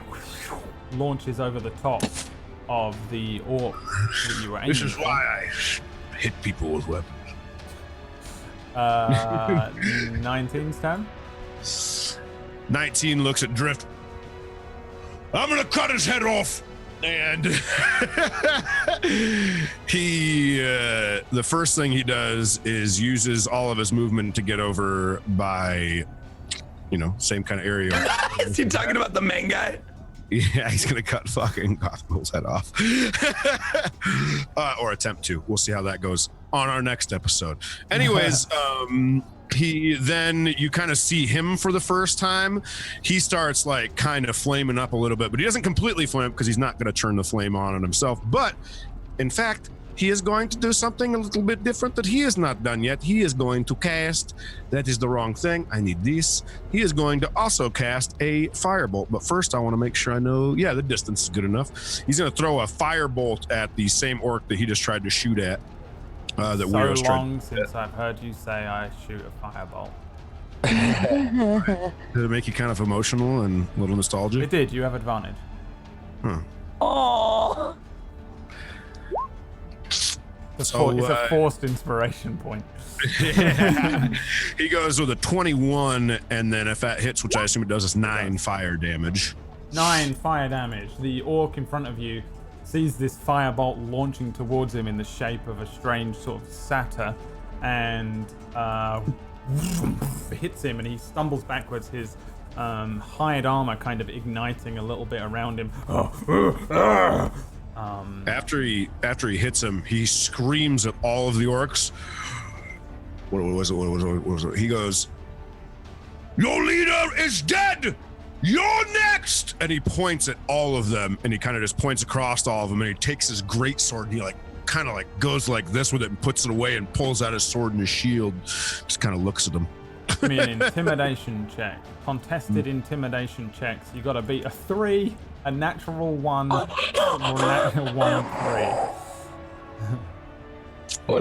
With a 11. Yeah, I don't even need to worry. The orcs are currently fleeing the battlefield. Oh my god! They kind of, all of them you see one of the larger orcs on the other side of the flava look to the one which is running away. One of the orcs next to him looks towards where the large corpse of Gothgol is, and the smallest of all of the orcs here turns and says, "Retreat! Retreat!" And they start to run away. We still get our turn, right? You can if you want to still do things, yes. I do. Yeah, I do too. But they are turning away and running. So, Rin, it is your turn. I want to take the ring off of the big dead orc. Oh, yeah. Oh, yeah. All right. Well, okay, sure. The other orcs are running away. Rin's coming in. Jesus Lord. This map is doing some weird things. Okay, yeah. Where are you? All right, so you're running over to him? Yeah. What are you trying to do? But yes, I'm taking the ring off of him. Just grabbing his hand. You're not cutting his hand off or anything. What are you? That's what I mean. Well, I guess it depends. Do I feel anything when I get close to the ring? Does it feel like it's gonna possess me? Give me I guess. And can I inspect the ring? Give me an Arcana check. Okay. Special occult bullshit. Give me advantage. No, because it's not an archaic ring. Okay. 18. But an 18. Yeah, you see this as you're approaching this ring. It's weird, but it's not. I mean, again, you notice that it's not got any archaic on it. It doesn't look like a Praeterita thing that you would have tried to cover or recover from an archaeological dig or anything. Everything that Praeterita has ever been after has had that archaic writing on it. They obviously have other magical items. If someone finds one, they're going to keep it. But for the most part, this isn't the type of thing that they would cover. Probably it would seem... Sorry, what? Sorry. No, you go ahead. It would seem like it was the orcs and not necessarily something that... not necessarily the ring. Okay. Other than that, this thing, it looks like you would be able to take it off. It kind of has an element of energy to it. Maybe as you look at it, it gets that kind of heat mirage kind of around the edges of it. But for the most part, it looks dormant to you. Okay. Does he have anything else on him that looks like might be magical or an artifact that I might be interested in? Are you taking the ring first? Yeah. If All it right. doesn't seem to do much, then yeah. Something's happening. I Yeah. know it. Give me a strength saving throw. Oh, boy. Here we go, dude. I knew it wasn't over. I mean, technically, that ring is as big as her waist if you think about the size. 22. Oh! It's very big. A 22 You must wear it as a belt. That was a great roll. That was a great roll, Ren. is a really good time to go for that. Because as you reach down to grab at this ring, Oh no! Is he gonna grab me? Oh, Yep. You thought he was dead, guys. your hand grabs at his very large index finger, and his hand suddenly stirs. And I love the Galaxlar. he rolls a natural 25. Holy shit! And you reach down and grab his finger and go to pull at the ring to pull this thing off, and then suddenly you feel the crunch as this gigantic hand closes around your wrist. And that is where we're going to Get go over to there, our man. break what? No! We'll skip. We'll for skip. this evening. I am also in favor of skipping. I don't care because I need to pee. I really do. I'm sorry. I'm sorry. We have to go through a break or I'm going to wet myself. Okay. We'll be back in a few Wet minutes. We'll be back. Wet your set. I don't want to. Please don't make me. We'll be back in a few minutes to see what happens next. What happens next? What's going on? In a few minutes. Thanks for watching, everybody, and we'll be back soon. Ringol coming. Ringol. You have to know everything. You can't turn your back.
crit a strength? There we are. Ow. We're back. Hi, everybody. They're still screaming. How do they crit a strength? He needed to. You know what really sucks? Do you want to know something that really sucks, Pumpkinberry? No, don't. Do you want But to you know? passed it. If you had passed it, you'd have the ring. Wait, Oh. if I had passed it. If you had won that strength Oh, battle. Okay. battle there, yeah, you would have Great. would have the ring. Yep. Right. And But would now make I this don't. next part significantly easier. Right, so Fuck. Rin, he's got you. Your arm.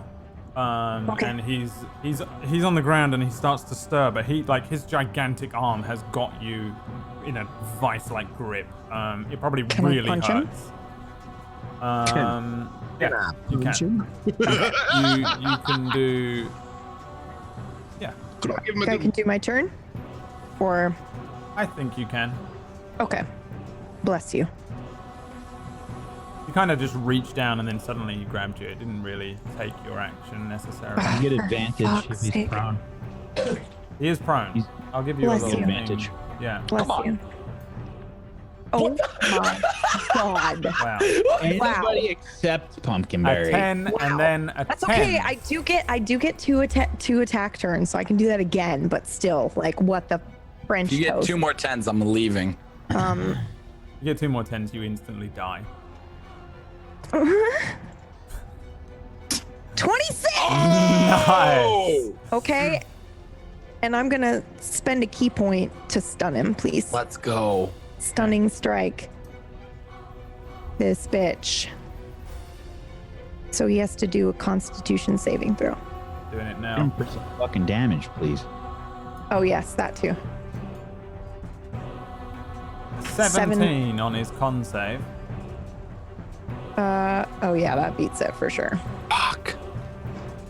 Alright, I- but you do yeah. kick him in the head or something? Yeah, I'm gonna punch him right in the face, and also I can actually, as a bonus action, I can He's do still it again. face down, like he's just like this. Oh yeah, then yeah, I'm just gonna like punch him in the back of the head until he like lets go.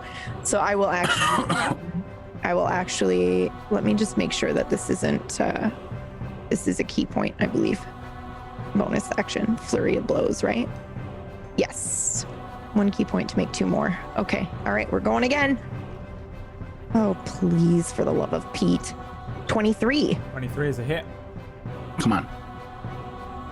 7, 7 damage 21. is a hit. 9. You're nuts. 9 damage. Okay. And is that the end That's- of your turn? That's literally it. I can't because he's got me. He's grabbed me, right? I can't try to leave. Yeah, you are. Yeah, it's fine. grappled. I'd rather That rigor punch him in the mortis. face. Yeah. Okay. Drift.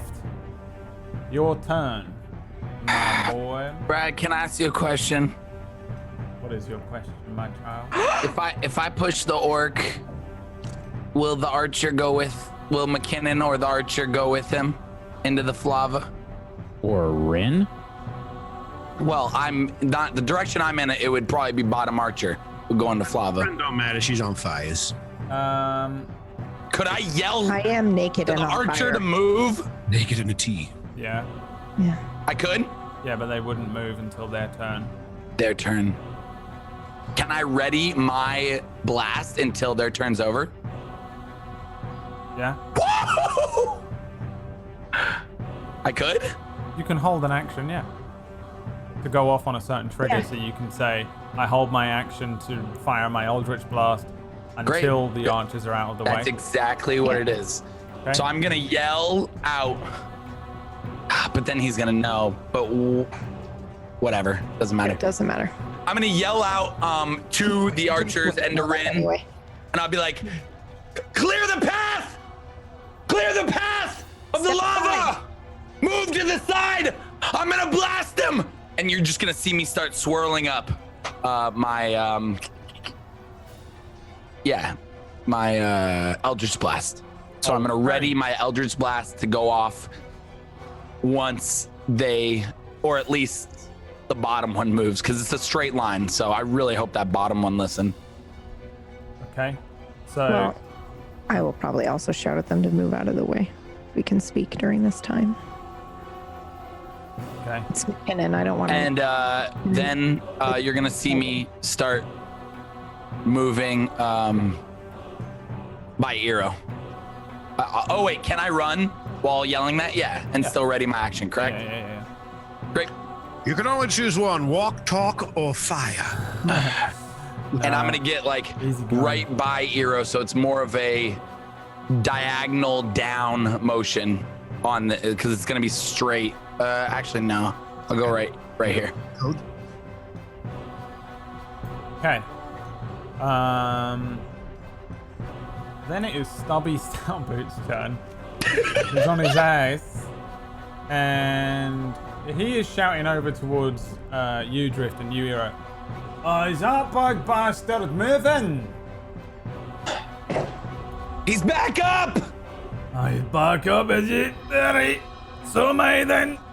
Shoot him right in his Stand up. crack. Yes. He's gonna move some of his movement that he can do. He is no longer prone, so I'll take that off. Disadvantage to prone target with a ranged attack. And he's gonna fire his arrow with disadvantage towards. Please don't shoot me. Towards Goth Goal. Aren't you, Stubby? Yes, you are. Fires his longbow. Disadvantage 13. Yeah, he just misses. It's just a straight miss. Just launches outwards. Hey, Larson! He's a big bastard, but he's a bit far away. And he starts to. He carries on stumbling forward. He brings up this whiskey bowl, and you can see there's only like 2 or 3 swigs left in it, and he just downs the rest and launches it. You hear it smash in the distance, and he continues to stumble forwards, bringing us to Erodia. I see this guy moving again. Oh yes. You see the fire envelop me once more. This is what you wanted. It is actually. And it's all sort of like channeling through my toes, through my body, and my eyes like light up with fire. And I'm gonna rush down here, and I'm going to say, next time pick on someone your own size. And I'm going to fire a Burning Hands at level 4. Bloody At hell. Oh, that just sounds crazy. It is. So this is 8 plus an additional 1, 2, 3 fire. 1, 2, 3. Because that didn't roll. It didn't ask me for the thing. 3d6.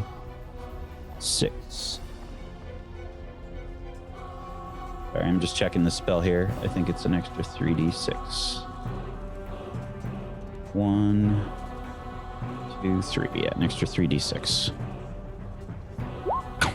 Ooh. So that's 25 fire damage. I believe this is a dexterity saving throw. Can you make me a charisma check? Oh fuck. 20.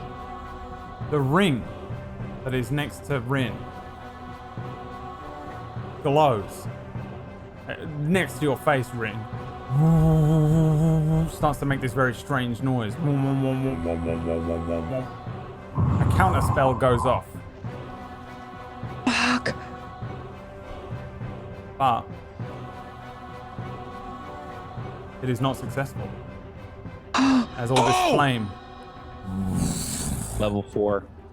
yeah, rushes in to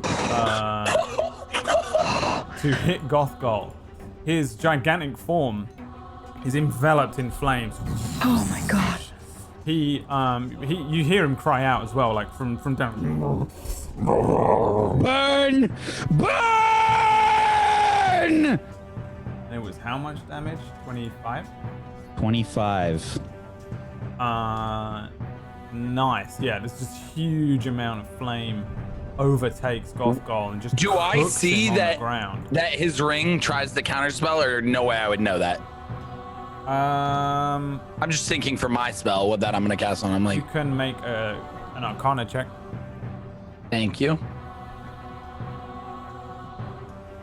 Doing it now. 20.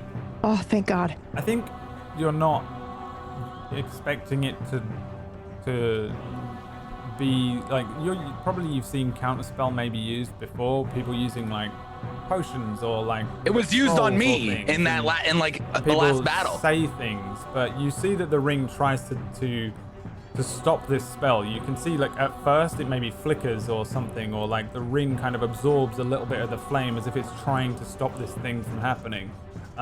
So I think you are probably aware that this ring has the ability to do something like a counter spell, yeah. Okay. And that's my main attack. I have a healing word. No, I can't use that. I will. So I can still use a. I will use a bardic inspiration on.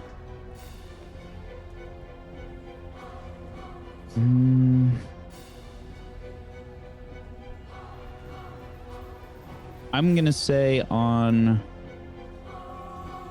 either McKinnon or Ren. I think on McKinnon. Okay. And I yell, make sure he's finished! She's like freaking out. The archers and Rin are all right next to him, and they're like, He still got me, right? yeah. Yeah. You're condition grappled. Yeah, that's what I thought. You mean the healing word? No, healing word. I can't. Oh, sorry. It's I just thought the you were bardic doing- Inspiration. Oh, it was Just the the bardic bardic inspiration. inspiration, Sorry, okay. Yeah, McKinnon. He's still down, prone, correct? He is, yes. So she can move. She can. If he tries to hit her, then he gets a disadvantaged attack. Oh shit. To do so. She runs. He doesn't attack. And she jumps up on top of this thing, these set of rocks, and as she's moving, she throws a longbow shot down Oh no. at disadvantage. That is a natural 1. Whack, roll me a d20. Had to give it to Whack. Please don't hit me. Ooh. A natural 1 on a natural 1. All right, Whack, roll me a d4. Not bad. Left is 1. Fuck, dude. She just threw a fucking longbow in the fire. She jumps. she jumps up onto these rocks and turns around. And as she's turning, she just stumbles a little on one of the rocks. And because of the anxiety, the fear, the panic, and you see her just let go of this longbow, and it falls and ignites, and she panics and shit, and she just does the rest of her movement. Bails out, starts worriedly looking around. She does have a short sword, and she kind of puts one hand on it, but she's kind of freaking out and looking about. The second Wait, archer, didn't she have, she had advantage, right? Didn't you give her inspiration? It's not even. Oh, you didn't mantle. You did bardic, sorry. The other one runs. bad. Same You don't get it feat. for either. Attempts I to thought make we the got same advantage. maneuver. Fires an arrow on a 23. Even with disadvantage, that is a hit. Wow. She is finally doing some damage. Archer 2. To the tune of 15 piercing damage. She just jumps up on these rocks where McKinnon is, and where McKinnon failed, she turns around, fires an arrow straight into the back of this now kind of smoldering back. The robe on this orc is all but completely disintegrated, and there's smoke and smolder and the smell of kind of burnt flesh and old robes. And an arrow hits him in the side. He grunts. He's starting to Brad, move a can little more. Can you what? Can my action go off? Oh, They're out of the yes, way. it can. Sorry. Yeah, you can. Give me your shit here. Woo! So, hey, real quick, I want to backtrack to 2 rounds ago. I know that's crazy, but I got to do it.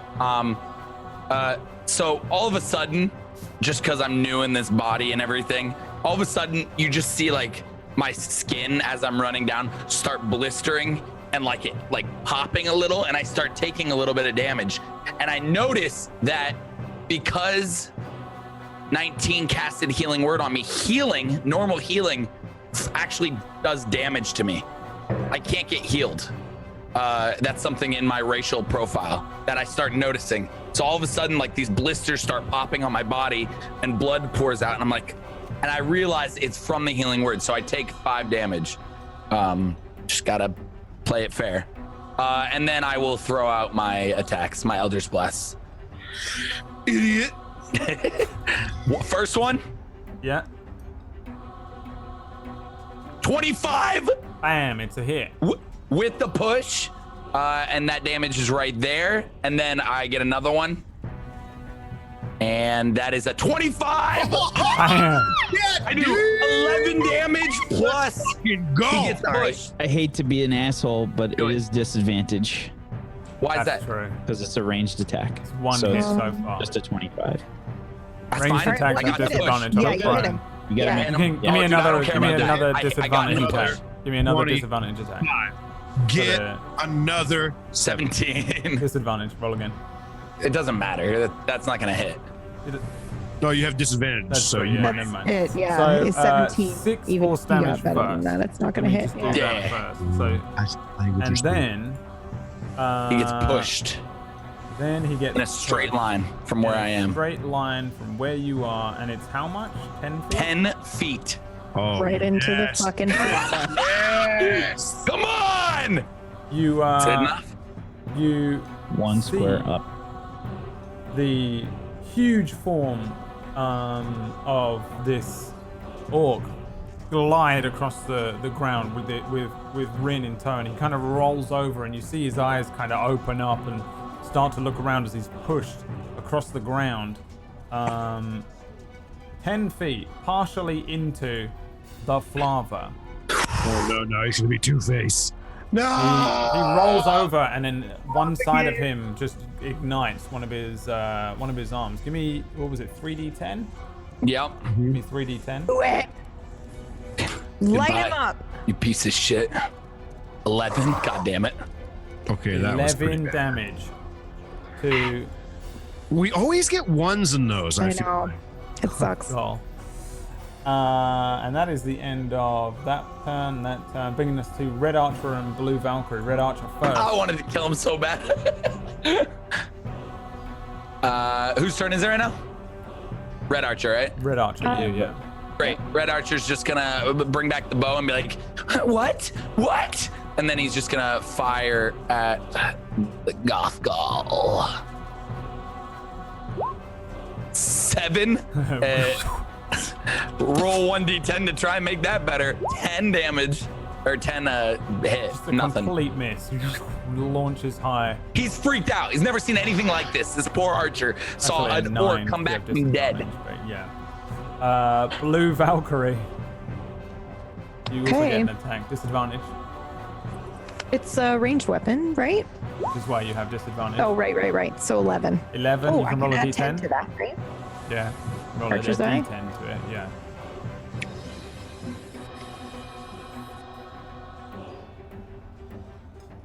5. 16. Fine, making that 16, yeah. 2 arrows launching over the top of Balls. Gothgall. Are you guys moving your sort of alternative characters? Nope. Brings us to Great. Gothgall. Oh, fuck. I'm dead.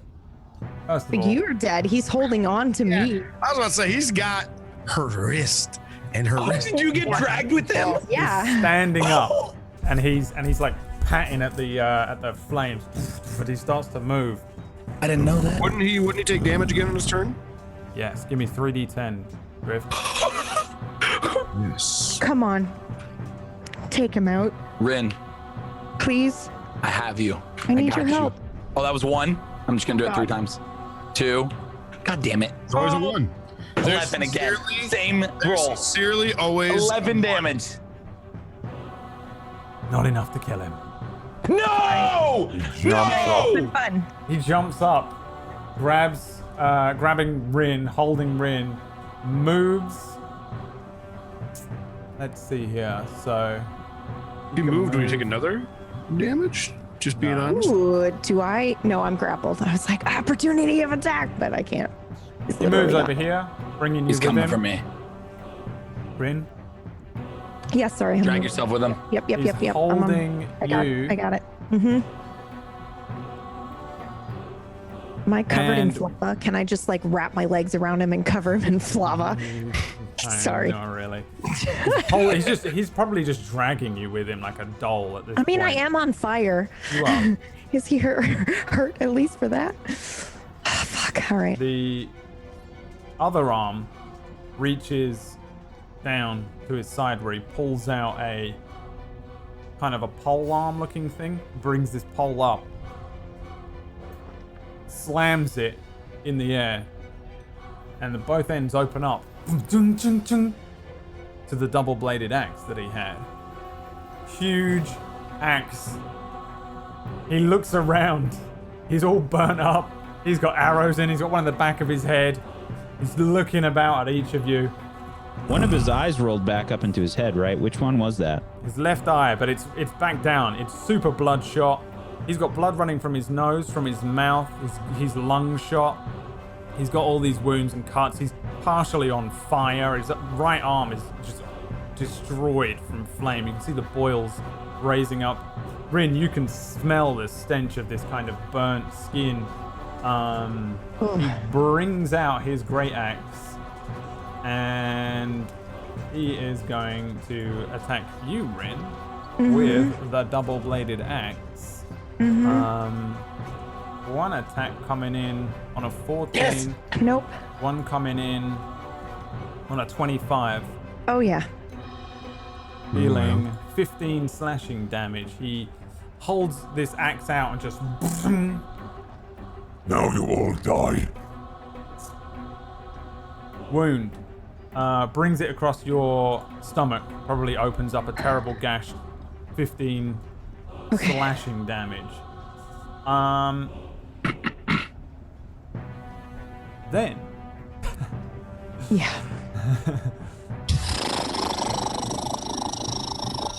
He slams you to the ground and attempts to stomp on you twice. Okay. Leave her alone, dude. Yeah. 17 and an 11. The first one hits me. First one hits. So this is 10 extra damage, 10 bludgeoning damage, as he slams you to the ground and just treads on you. He brings the foot up again, and you kind of just twist and push yourself off with one leg as he brings the foot down again, and you kind of twist and turn around, and he lifts you back up in the air. All right. He looks around and says, When I break her, I break all of you. and holds her up in the air and just looks around, glances at you, Hero, looks over to you, Drift, looks at 19, looks at Weiros. The orcs no longer have a turn, and that is the end of his turn, bringing it to Weiros. Weiros kind of sees this all happen, and he's just like, well, and he just goes straight in for it. And is he holding her up high enough where he couldn't try to cut that arm off? It will be very hard to do. Pretty high. Well, while he's going for it, then instead of trying to cut the arm off, is Weiros probably tall enough to come up right at his armpit and see if he can dislodge, like make his arm, like basically what I'm trying to do is, can I do something with an attack that will potentially make him let go and drop her? I think you probably can. You can give me a disarm action attack. here. How would I do that with this knife? Which is your attack roll versus his strength check. Okay, so just do a regular like great sword attack. Was that Yep. what I assume? Okay. And you've only got to beat a 13. 13 makes it breaks. Breaks it. You see him lift her up, and then Wiros comes running in and brings his greatsword up, but he turns it flat, hitting him on the elbow. Dung! The hand which is holding you, Rin, loosens just enough for you to slip through. Make me an acrobatics check. Monk. Okay.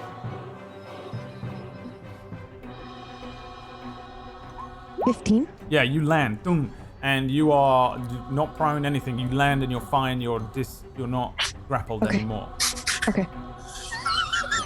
There's a shocked look that runs across the orc's face, and he looks down towards Wiros. I assume you're gonna kill me next, huh? And he laughs and he gets ready to fight. All right. I want to just point out that the best thing I think I've ever seen in chat just happened, and he said, "You just reach up with your greatsword and just tickle his armpit a little bit." Oh man, why didn't I do that? Virgo would have killed me. Let's see here. Do I wanna? Legendary action. I wanna use Action.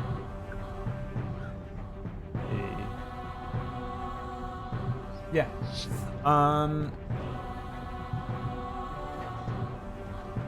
Tiger, roll me a D2. D2? Yeah. I hope he comes for me. That would be a 2. A lucky number. A 2. That is Wiros. Uh-oh. Make me a dex check.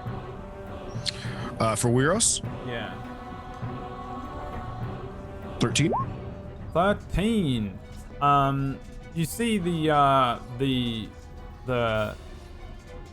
enormous orc kind of look down at Wiros, and then he swings a hand towards him, and I am going to make a strength check to see if he can grab you. My rolls are taking forever to come through. A 7. Oh. He does grab Wiros, but Wiros just twists his hand, and the orc just like, he's strong, but he's not expecting Wiros to react so quickly. And just as he's about to grab at him, he twists his hand one way. Wiros kind of dodges it and starts to stumble backwards, avoiding the grapple from Gothgol. And that brings us to 19. So he sees Wiros go in, knock, Rin gets on the ground. 19 kind of yells, "Rin, are you all right?" I'm okay. You kind of see him breathe for a couple minutes. It's almost like as if he's thinking, because that's actually what's happening right now. And then he kind of sits there and looks at himself and looks back up.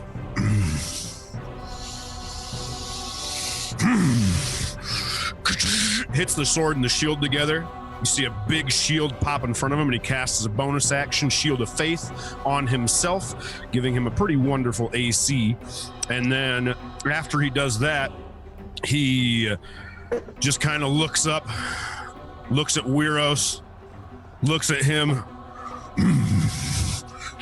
takes off like almost like a Terminator movie, running towards little, you know, I almost called him something that I saw that Wax saw that happen. He runs, but as he runs, I would like to try something if I'm able to. I just want to make sure I can do it. Okay. As he's running, he starts kind of. I want to make sure it's not a bonus. It's not. It's right. This is a regular. Okay, it's an action. He starts running. He doesn't quite get up to him. He gets to right about here. He's kind of like juking back and forth, and he's going to go ahead and do what would be his one level. Let's see. No, he's only got 2. He's going to do a level 1 burning hands on Gothghoul again.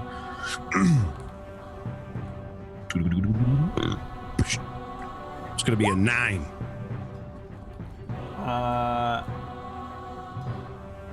Do I? That's not an attack roll, though, is it? Burning hands? No, it's the one where he's got to. It's like he has to do a.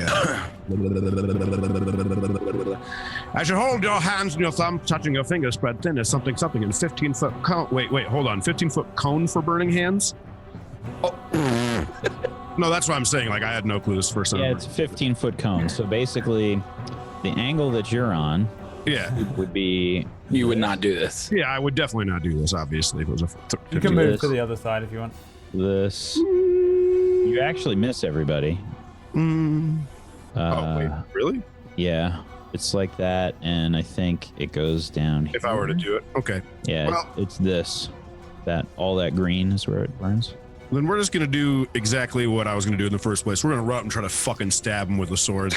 I just wanted to use more of the. Brad gave us his pyromancer shit, and I wanted to use it. You know what I mean? Like I think so. I'm just trying to get opportunities. Well, can you just do it from the other side? Yeah, we'll fucking go stab him in the eyeball though. So he runs up, and as he runs up, he's gonna go at him with his ruby longsword and try to. In fact, is the hand that he was holding Rin with? Is that the hand that the ring's on, right? Yes, yeah, because I was trying to take it off and then he just grabbed me. And that's lower now, right? So I could go, I want to try to cut his hand off. Okay. That'll be a 13 with the ruby longsword, which I assume is a miss. Absolutely nowhere near cutting his hand off. He just moves it out of your way. Yep. Where are you standing to do this, by the way? Yeah, I'm next to him now, by the way. Okay. That's the end of your turn. Yes, ma'am. Thank you for coming closer. You're welcome. Let's see here. Rin, 19. Come on, Rin. Weiros, make me strength checks, please. Oh shit. Not a dex? 23. Strength. Wow. Crit 23. Crit 23. 10. 10. And then one for Weiros. Oh, we got to do Weiros too. 6. 6. Shit. 3 fails. The giant form brings 3 up fails, his leg and just hits the ground. Boom! The ground right next to where he is suddenly just breaks. The tremor pushes out from him, and all 3 of you are knocked prone. Okay, even on a 23, huh? Yep. Fuck. Soz, boys. No, don't be sorry. It makes complete sense to me. Just to give you little things to remind me. I am a forgetful young man, unfortunately. They're all prone. What video game does that have? All of them are just whoop, lifted up in the air, and then boom, land on the ground. Okay. Now it's Rin's turn. Come on, Rin. Okay. I'm gonna stand up, which takes an entire action, but I will then use a key point Doesn't to take use an a action, it bonus. takes half your It movement. doesn't. Half your movement. Oh, fuck. Okay, yeah. I'm gonna stand up. Oh, that changes things. I'm gonna pull out my whip, which I haven't used in a long time, and I'm gonna use it twice. Oh my god. This is probably a really dumb idea, but here You're I gonna am. kobold this mother. Yeah, we're gonna try. 20. Oh, shit. Okay, Crit. now Crit hold 26. on. Hold on. I'm using a key point now. To stun him. No, that has to be done with my fist, I'm pretty sure. Oh no, it doesn't. But I'm gonna use this to do more damage. So just give me 1 second, because I haven't used this in a while. That was a sick whip hit. Special Rin's the chosen one. bullshit. Hold on. Where is it? Okay, blah blah blah. Chosen. Boom. Sorry, Sam. Just give me a sec. Boom. Boom. Here it is. Here it is. Here it is. You're a leader. Boom. Sweep him some more. Boom. Yes, We follow you. Okay. Okay. Go extra large, huh? Yeah. So it only does an extra 1d4, so I'm not going to use that. I would rather try to punch him twice. So we'll just do this. 10. 10 with the whip. Yep.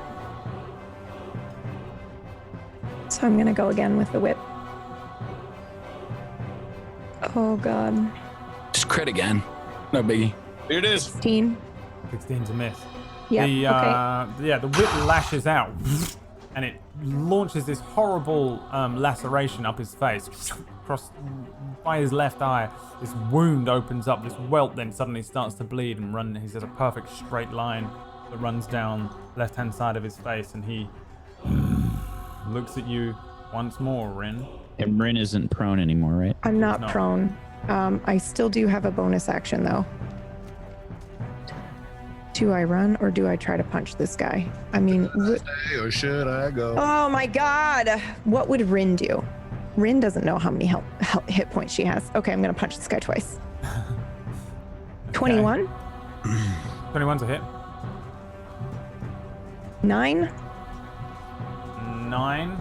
and then 15. Wait, 15's a miss. No, don't say anything. Don't say anything because I can't. I'm going to give her Hasmal's blessing. What? I have to say it before you say if it hits or not, so that's why I interrupted you. Oh, okay. When a creature within 30 feet of you makes an attack roll, you can use your reaction to grant that creature a +10 bonus to the roll using your channel divinity.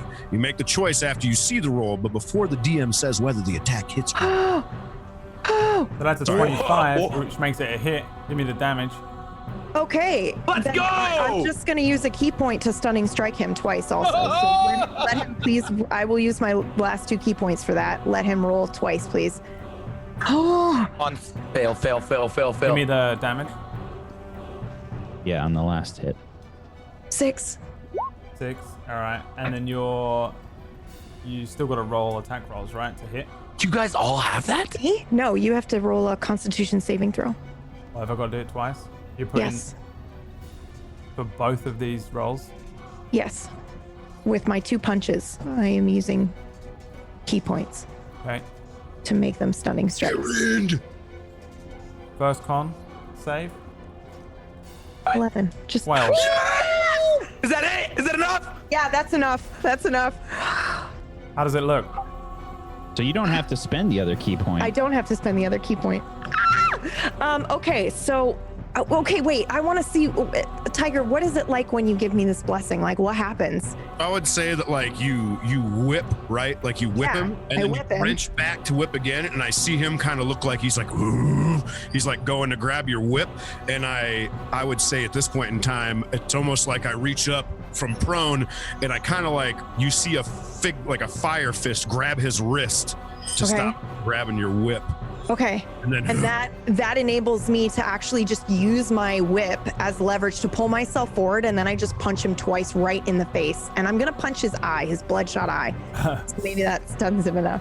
Yeah, you punch Yeah. him in his bloodshot eye, and well, I guess twice. You deal the damage, and the second one is this stunning strike. Kind of echoes out. And you see his head kind of snaps back. This gigantic head of his as he stumbles a step before falling still for a moment before looking back down at you and saying, They trained you well. Wait, what did he say? I didn't hear him. What did he say? "Did they train you well?" Oh, ew. Ooh, what a compliment. Ew. No, he's not talking about you guys. No, compliment to you. Oh. That's a bit gross. Humble.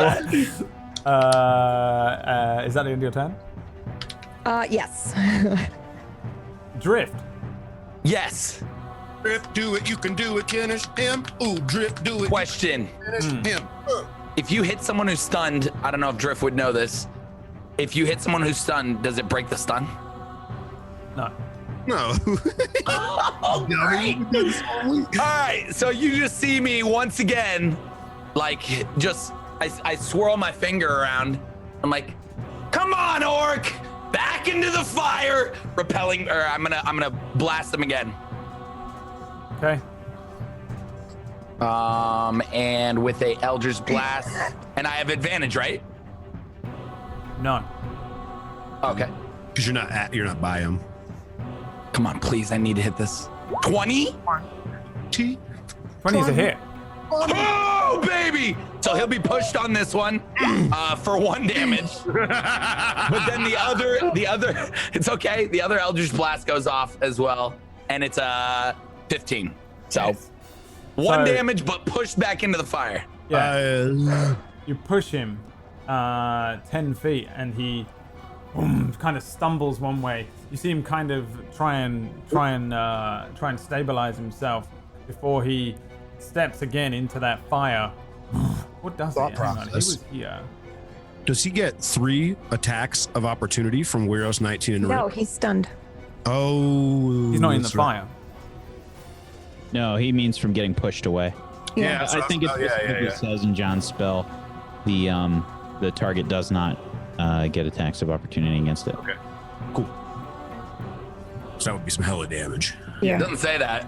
You know, if you It's- drag someone out, it doesn't count. They Yeah. have to Oh, move got on you. their own. Okay, cool. Forced movement, I think, is the term. Wait, so how did he move so far that the fire isn't hitting him now? 'Cause He walked back up quite a He had ways. 15 feet. He moved 15. What a smart little shit. Yeah. Out of the way. Just means The you hit him with the other he's Eldritch on the Blast. fucking edge. He stumbles, Living on the edge. living on the edge, Okay, you know what? pinwheeling on Fuck the edge of it. this lava. Suck his blood, baby. Yeah, I wish I could bite too. Actually, no, biting's an attack.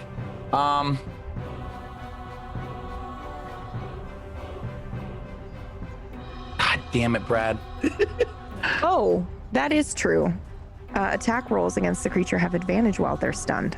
So you could technically roll again for the second one if you wanted. Isn't it because it's a spell? It doesn't count though. Yes, that is correct. I think you're right. It is an attack roll. No, it's an It is attack an roll. attack roll. It's So a- yeah, that counts. It counts as a range, range spell Oh, attack. yes. Yeah. What is that Yeah. doesn't count for magic or something like that? Isn't there a stun? It's not a stun. It's something else. We'll talk about it later. I'll ask Yeah. again. Wait, Yeah, so I do know I what get you to roll Get one more? another attack roll. Yes, you get Of an my attack. Eldritch Blast? Both. No, you don't. What? Oh, sorry. He's not stunned. Oh, That's why you didn't My get advantage heart. when you asked the first time.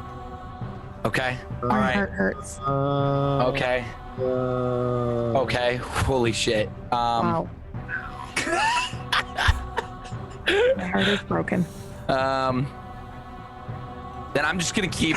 I mean, I think he's still stunned, no meta. I'm gonna keep moving down, kind of just getting a nice a good angle on pushing him closer to the fire. I'm staying back, which is something you never really see Drift do, and I'll call that the end of my turn.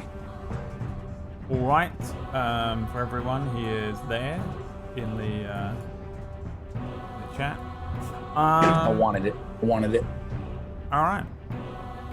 So that brings us to Stubby. Now, If he kills him again, if he can do I'm it done. again, If he kills him again, I'm done. can he do it again?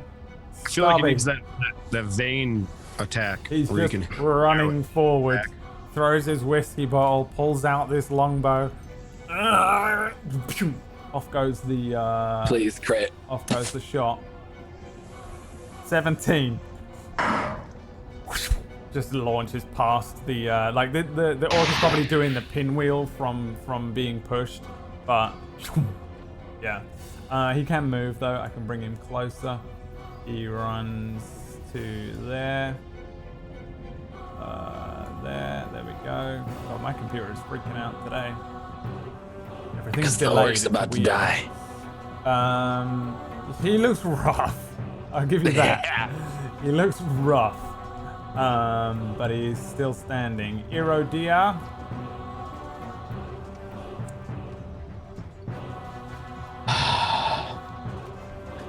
All right.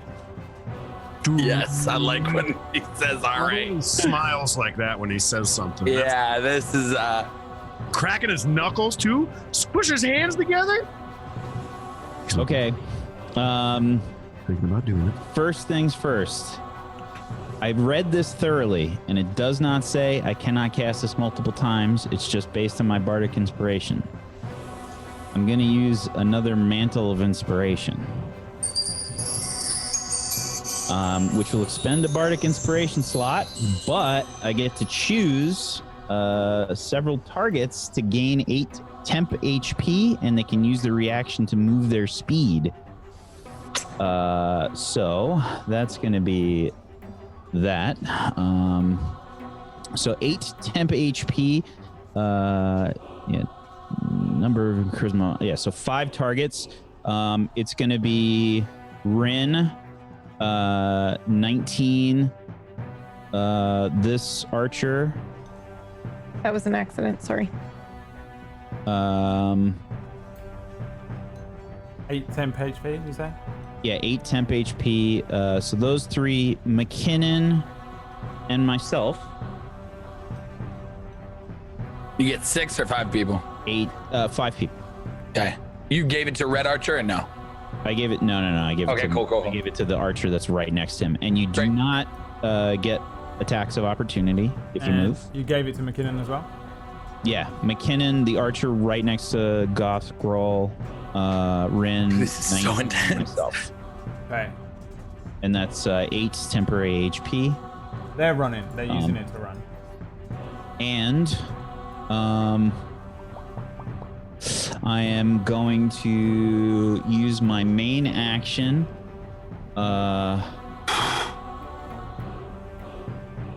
What the fuck? Where the hell is this owl? To tell us where to go. Where's the owl? I He's above you. summon him in combat. That's an instant death sentence. No. I just want to know where we gotta go. He's above you, flying around. He's been flying around the entire time. Yeah. It's And been then about I like 1 think- minute as well. Like it always seems like it's been forever, but it's only been That's like true. a couple of That's minutes true. in this fight. The whole thing since you came back. Yeah, I think I'm gonna move. Oh God. Let's see, 15 feet. Are we going to kill him, Ramedes, or whatever your name is? I'm gonna go here, and I'm gonna do a level 3 burning hands. So you're gonna see the fire start to travel up my body again, and pour into my hands. And I'm gonna use a burning hand. All right. Do it. And that still didn't roll with the extra damage, even though I put that shit in there. I have faith in you. So this is an extra 2d6. So 18 damage. I believe it's a dex save. All right. Yeah, dex save. He has advantage, On a dex save? Oh, Tiger, were you gonna move? but it's still only Yeah. a 7. That's And a it's good how much damage? 18. Oh, are you fucking serious? It was no. Oh wait. I have bullshit. I have that has no bullshit. Use the bullshit. Impress your girl.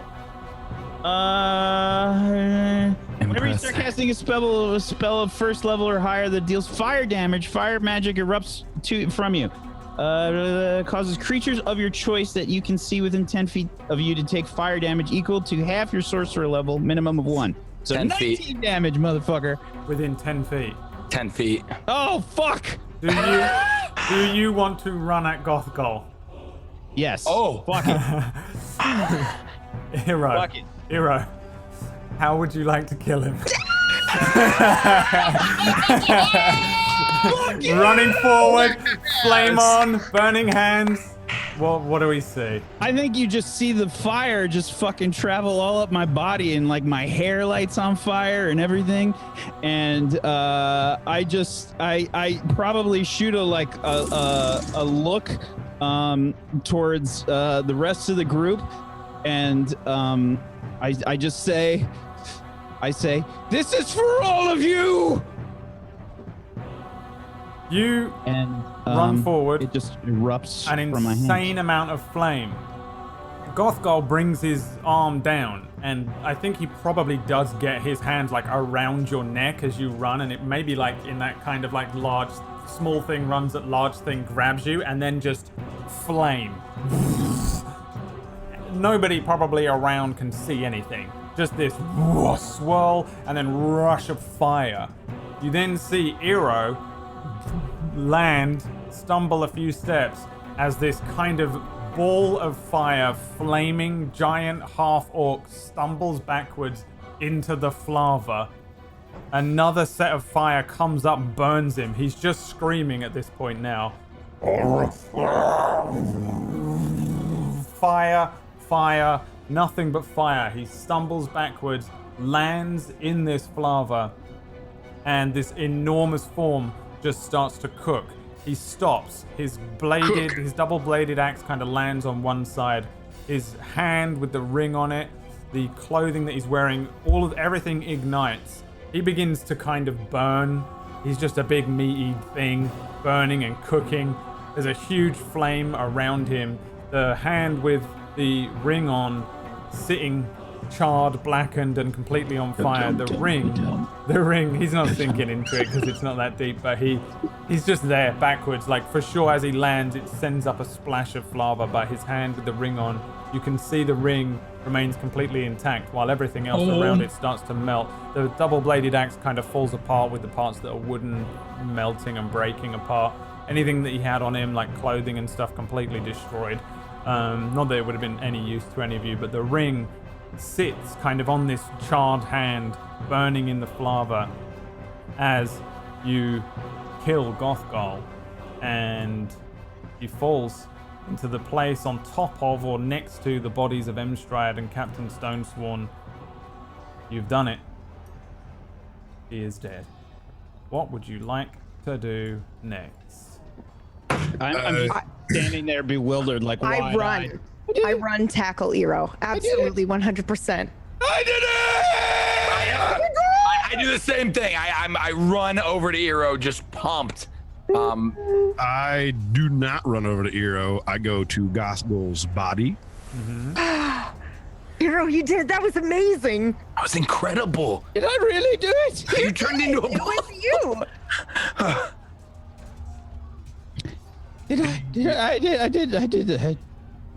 I did the. Are you all right? You did it. It was so cool. Like, just your whole body erupted in flame. It was incredible. I would like to pick up the. First off, does he have anything on him other than the ring that I would be able to see that didn't just get burnt up, Brad? Give me an investigation check. Okay. Eero goes to throw up. Yeah. Whack goes to throw up. A 7. Everything that you're looking at seems to be on fire. It doesn't even look like he had much on him anyway. Like, he didn't really have any pockets. He just had this robe that seemed to be covering this huge kind of barding, almost like you would see on a horse that sits over his gigantic form. These sort of boots. He's got these kind of they're like hockey shin guard type things on his legs and stuff like that, but he doesn't seem to have much on him. Most of the orcs here don't. Like, their stuff is maybe somewhere else, like they were here first and you're the invaders kind of thing. So yeah, you don't really see anything on him but the ring, realistically. He picks up the hand that the ring's on. I assume it's like kind of like a weird meshy mess of like bone and blood and muscle and stuff, and he looks over at the rest of the group and I hate to say this. We need rest, but we also need to go.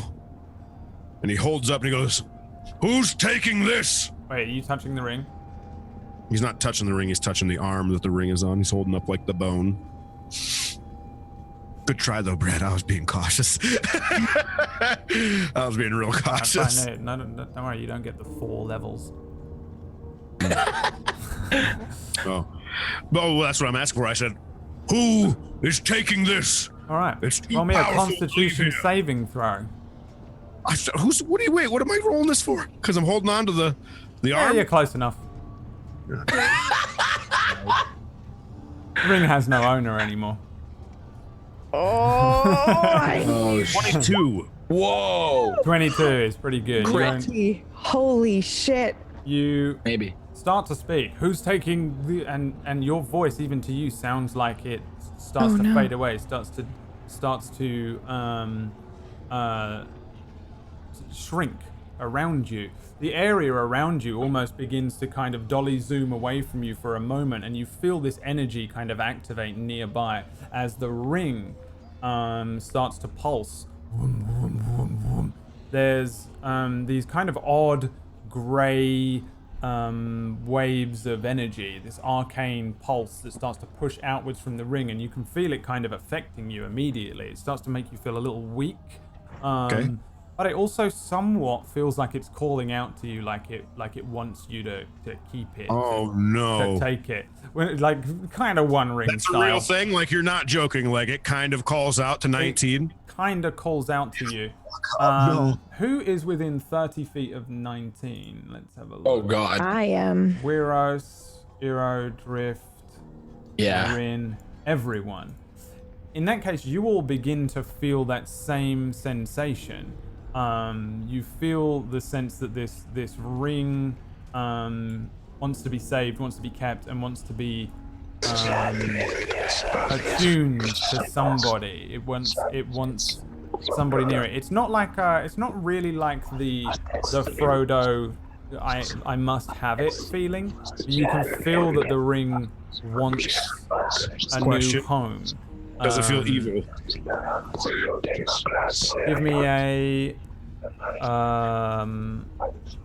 Give me a whiz check. I'm gonna do the whiz check for you just so I'd maybe see if I can save a spell slot, but I'm curious about something, Brad. You want a wisdom, just a straight wisdom? Yeah. Is that for all of us to sense if it's 17, Brad. He's right next to it. It's okay? It's fucking with him differently, but you guys all feel that energy coming off of it as well, and you can see it as well. Same kind of thing. 17. It for sure feels evil as it begins to deal some necrotic damage to you. You're gonna take half of 37 as suddenly your I'm rolling dice in my hand. God damn it. Suddenly your energy is being taken from you. You can feel your half of what? 37. Well, I would like to cast what would be called absorb elements. Is that allowed here? I don't think you can do that for necrotic. Okay. I'm not gonna not try. Yeah. So half of 37. So you can feel this energy kind of seeping now into your joints. You can feel it sapping that life force away from you. Give me a wisdom saving throw. Okay. 14. 14. You can. I want to let you know that at this point in time, I would have dropped the hand. You can't. Just letting you. I cannot. Okay, fuck. It actually doesn't specify the damage, Brad. He can do that. Absorb elements. I'm sure. I looked at it. It's no. Some of the incoming energy lessening its effect on you and storing it for your next melee attack. You have resistance to the triggering damage type until the start of your next turn. Oh, okay. Yeah, I don't know why I thought it was Earth, Wind, Water, Fire, Captain Planet style. Heart. This thing is calling to you. You've already. How would that damage work then, real quick, just to make sure? So okay, cool. Nice. Tiger. It is. That was nice. It is calling to you, and you can stop this. Like this is immediate. You're immediately going to take another pulse of this 68 necrotic energy, unless you put the ring on. Like now. I would like you to express to me one more time very loudly how much damage that was going to be, Brad. I will roll another 6d8, which is the same roll as that 37 did. That was a relatively high roll on the 68, but there'll be another one. You can put the ring on. You can whip that off the finger. He puts the fuck I rolled for. I don't want to do it, but I'm doing it. Well, I want to do it, but I don't want to do it. We're putting the ring. Drift was probably the only one who could wear it. No, anyone can wear the ring. No, I mean without getting totally fucked. You put the ring on. Now, here are the benefits. man. Yo, me and Drift about to be even bigger homies than we already were is what it comes down to. Benefits are pretty sweet. This is a fucking dope ring. Help. First of all, it's like, to be honest, it's like the shit part of it. There's us part of it's like benefits. First of all, fucking hell. You can, if my computer wants to work, what the hell is happening to this today? This is not what I expected at all. I was literally going to jiggle the arm and ask who was going to take it. Okay. Change your intelligence stat to 20. Okay. What? Me? To 20. Wow. Oh, you're talking about like, okay, all right, okay, I got you there. Okay. Change your whiz, which I don't, is your, what is your whiz right now? 18 right now. Then nothing will change. And what is your charisma? My charisma is 14. You can change that to an 18. Remember I that can't time wait to hear the negatives. Remember that time he got fucked in the mirror, though? All right. As soon as you put this on, there's like a Thanos Infinity Gauntlet moment. Everybody around you sees that energy, that necrotic wave of pulsation and that feeling, just immediately kind of go. It's gone instantly as soon as it's on his fingers. And the size of it, by the way, changes to match your gauntlet or your hand, whatever you want to call it. Like his eyes. This is not at all what I expected to have happen, and I'm a little... It locks on. It latches onto you you and clamps down to your finger. If you try and remove it, you cannot, or at least you Well, I don't don't know need circulation. I ain't a robot. Yeah, but I mean, you know, if you wanted to remove it because it's doing horrible things to you or something in a horrible, devastating situation at some point, then it's not going to be as easy as just taking the ring off, for the record. So, Jeez. clamps down. The energy, the pain, the feeling that it's sapping energy from you dissipates immediately. That feeling that it needs a home, that it wants someone, that it needs something, instantly vanishes in that moment as soon as it's on your finger. And as far as you can tell, there is no negative effects happening around you or to you or anything from putting on in terms of HP or anything like that. You immediately, your synapses go off like that Limitless movie where you suddenly start like fucking thinking of shit and working shit out and like your brain starts to function like you've had like 6 Red Bulls and the Limitless drug. And you can feel like an energy come from the ring and start pushing through your body in however which way you'd like, really. But it starts to bolster your intelligence and you start to just make connections very quickly. However you want to roleplay that, you can. I have 2 questions. Can you help me with the roleplay of that? Mechanically, your intellect goes up wildly. It's the main function of the ring. Okay. Question. So 2 to 3 questions. First question is 1 to 2 to 3. Here we go. Yeah, well, it's true, 'cause I gotta make sure I have a scroll of 47,000 questions. Go on. Does 19 now remember anything and everything from his past? I ask this because if his brain just kicked into gear that much, maybe he would probably remember almost everything. If I mean, on a 20 intelligence. Give me. Okay. Roll me a d20 first. Okay. And let me open up a sheet. And it is I haven't actually only opened 2 more in a one little more while. question. So That was a D2. Reroll. That was a d2. fuck. Thanks for catching that, Fatty John. Got you. 1. Wow. No. it does not. It doesn't unlock any extra memories for you. You do have a feeling now, though, of you get the sense that maybe there is a mystery out there that you would be able to solve now.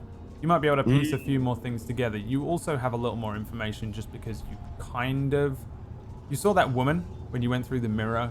That had a link, and a very strong link to your kind of life force and how you felt. That is a clue to your brain that the energy that you feel inside you that holds you together, that kind of whitish green energy that we sometimes see spill from you like blood, is linked to that woman. that's linked to you and your life, and there's something there. But I don't think it gives you any memories, nothing. Essentially, you have the same set of memories. So, second question then. Does this ring now, and this is really, I'm really curious what you'll say. You know how I use my gem to cast spells? Mm-hmm.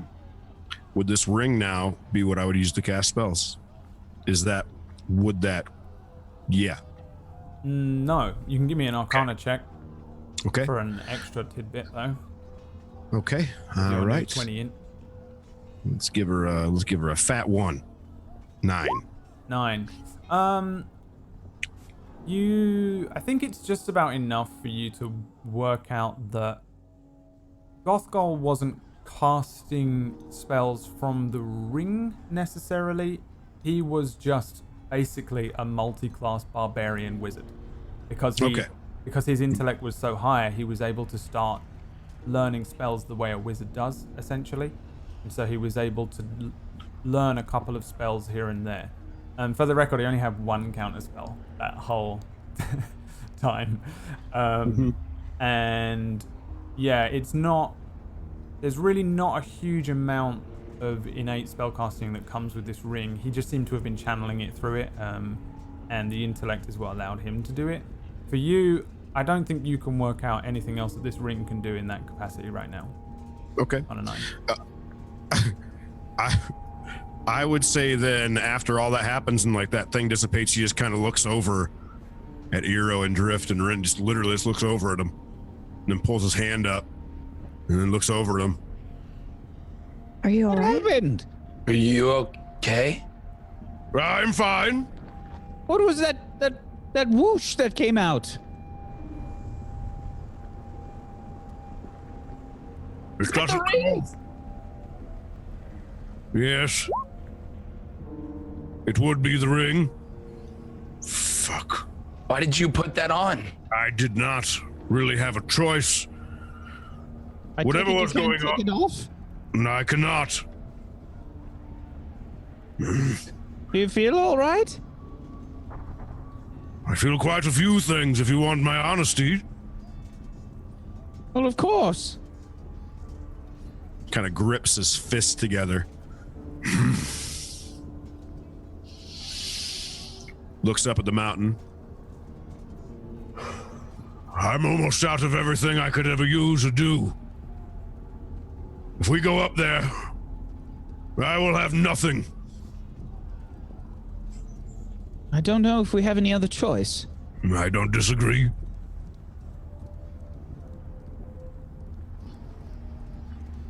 How long do you think it'll take us to get up there, Brad? You can make me survival checks. Give yourselves an idea of what you need to do to get up there. 14. 26 crit. Jesus. Damn. 13. 5. Rin, either you're not trying Yeah. or you don't care. I don't care, actually. Everyone I else. think I'm focused on why Drift looks older. Yeah, everyone else you Finally can time work for out that I can look at that. at a glance.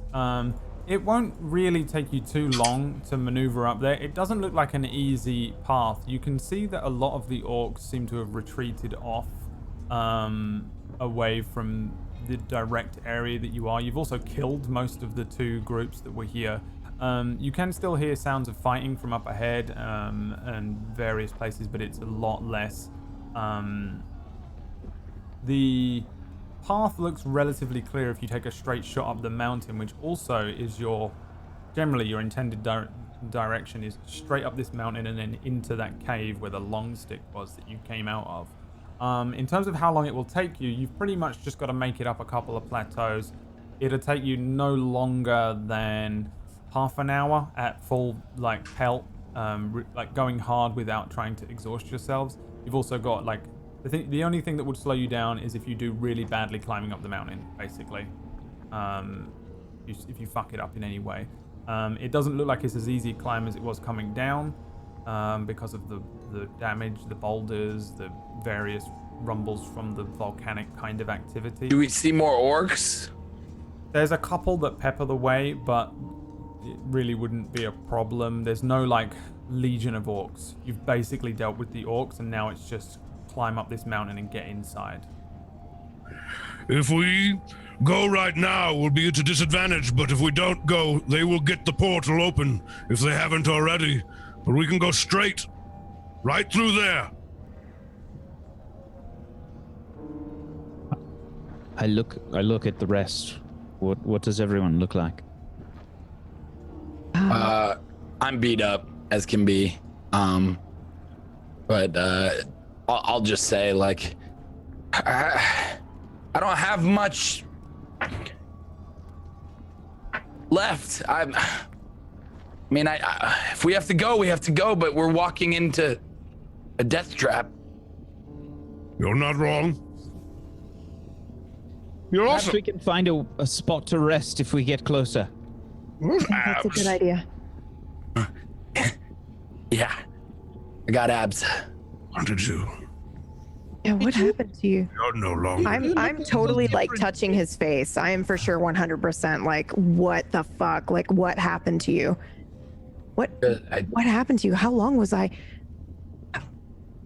How long was I gone? Just grew up a little. What? I just grew up a little. He's no longer 19. I don't think I'm 20 anymore either. Oh, that's tight. Did we ever hear the negatives, Brad, of what's going on with 19? Mm-mm. Okay. Unfortunately not. I mean, we don't know the positives either. Yeah, we John. don't know anything, but yeah. So Well- what happened after the dragon? Dragon? Yeah, we were fighting. We were facing a dragon, and the last thing I remember was everything being super bright, and then I lost you. I lost the two of you.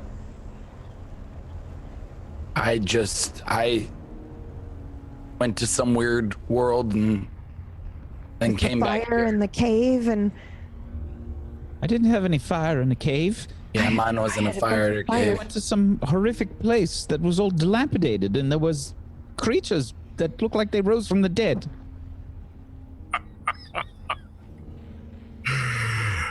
Were you able to stand up? Yes. What about you? And you? What do you mean stand up? on your own 2 feet, were you able to? yes, Yes. I was surrounded by fire, and this big, giant, humongous fire god, I guess, made me an offer. I think we have to go.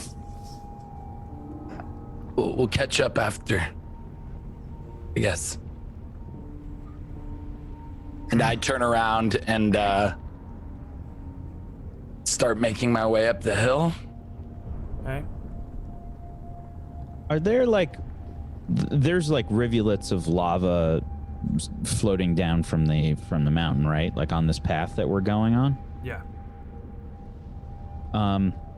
Okay. like What are classic McKinnon and the volcano archers and looking. stuff doing? So behind you guys, you can see McKinnon and the other archers. I think it was just the archers that survived, and Weiros. Yeah. Okay. They've probably moved over to the area where Gothgol is kind of on fire and melting somewhat, and they're looking at the charred corpses of Stonesworn and Emstride, and there's a couple of other bodies around them. The Blue Valkyrie's probably cradling her husband, and I have no doubt whatsoever that she's just crying. McKinnon and the others, like, heads down, sullen. The archer that was with McKinnon maybe turns to Weiros and says, "Well, you're in charge now." Weiros turns back. "Yes, I suppose I am. We'll have to regroup. Zalira should have been up ahead of us, but I do so fear for them and their fate. They should be where he came from." Kind of looks down towards the body. McKinnon has red rimmed eyes. She's got tears. She's looking down at Stonesworn, and she looks back and says, "Yes, we'll have to regroup." And then she looks over towards you, Iro, and says, Where will you go? Up? In there?" I don't know if you'll let me do this, Brad. There's no technically I can do it anyway, but just for coolness sake, I hope you'll let me do it. Do whatever you want. I would like to use control flames Yeah. on the flava.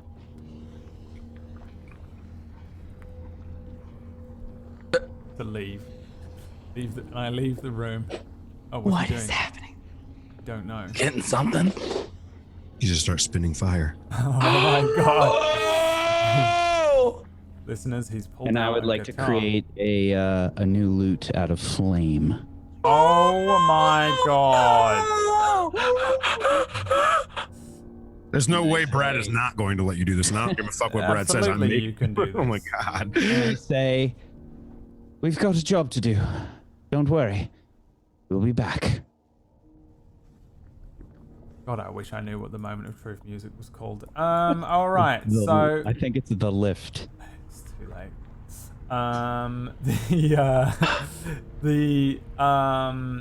This loot appears and is formed, and she kind of watches it, and she looks kind of over you, but sticks on Eero and says, "I don't know what happened to you, lot. I don't know who you are or what's going on, but good luck. And like I said before, you make it out alive and you find me." Count on it. She turns to Blue Valkyrie and says, "Come on, we have to go." Blue Valkyrie's kind of not having anything of it, and the group kind of begin to do their own thing. Wiros turns and says, "Well, it was an honor fighting by your side.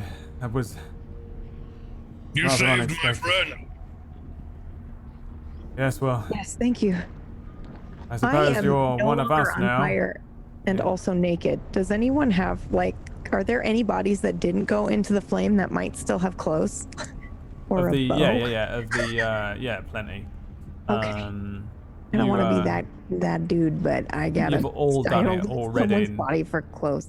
Yeah, Wiros leans down next to you as you do it, and he puts a hand on your hand and says, "It's fine." Like, as you kind of hesitantly do it, and he starts to help, and he closes Okay. the eyes of one of his fallen comrades and says, "It's for the betterment of the realm," and he helps you, and yeah, they start to go about. They kind of close the eyes of their comrades, but they are looking around. The Wiros says, "Those orcs could be back at any moment. We really must regroup. We have to leave them here. We can come back." Okay. You grab some armor. I assume you wanted the leathers. I think they had. What was it that you have, Eero, now? Because I assume that's what. Just Do you need studded armor? leather. Were you looking Yeah, for armor studded leather. specifically, Rin? Or just No, I clothes? was actually looking for clothes. I'm pretty sure I'm better without armor at this stage. Never mind. Okay. You guys grab some bow. things, regroup, prepare. You can grab a bow. Yeah. McKinnon grabs a Also, bow as well. question, Brad, can I vampire bite the shit out of things and just heal? Not if they're dead. I don't if think they're you can dead? do it if they're dead. Okay. You gotta do it to a living person. Okay. There's yeah. Is there any Oh. orc body Double that check. I killed on the map still around a little bit? I don't know. Did you kill any by not burning them? I don't think you did.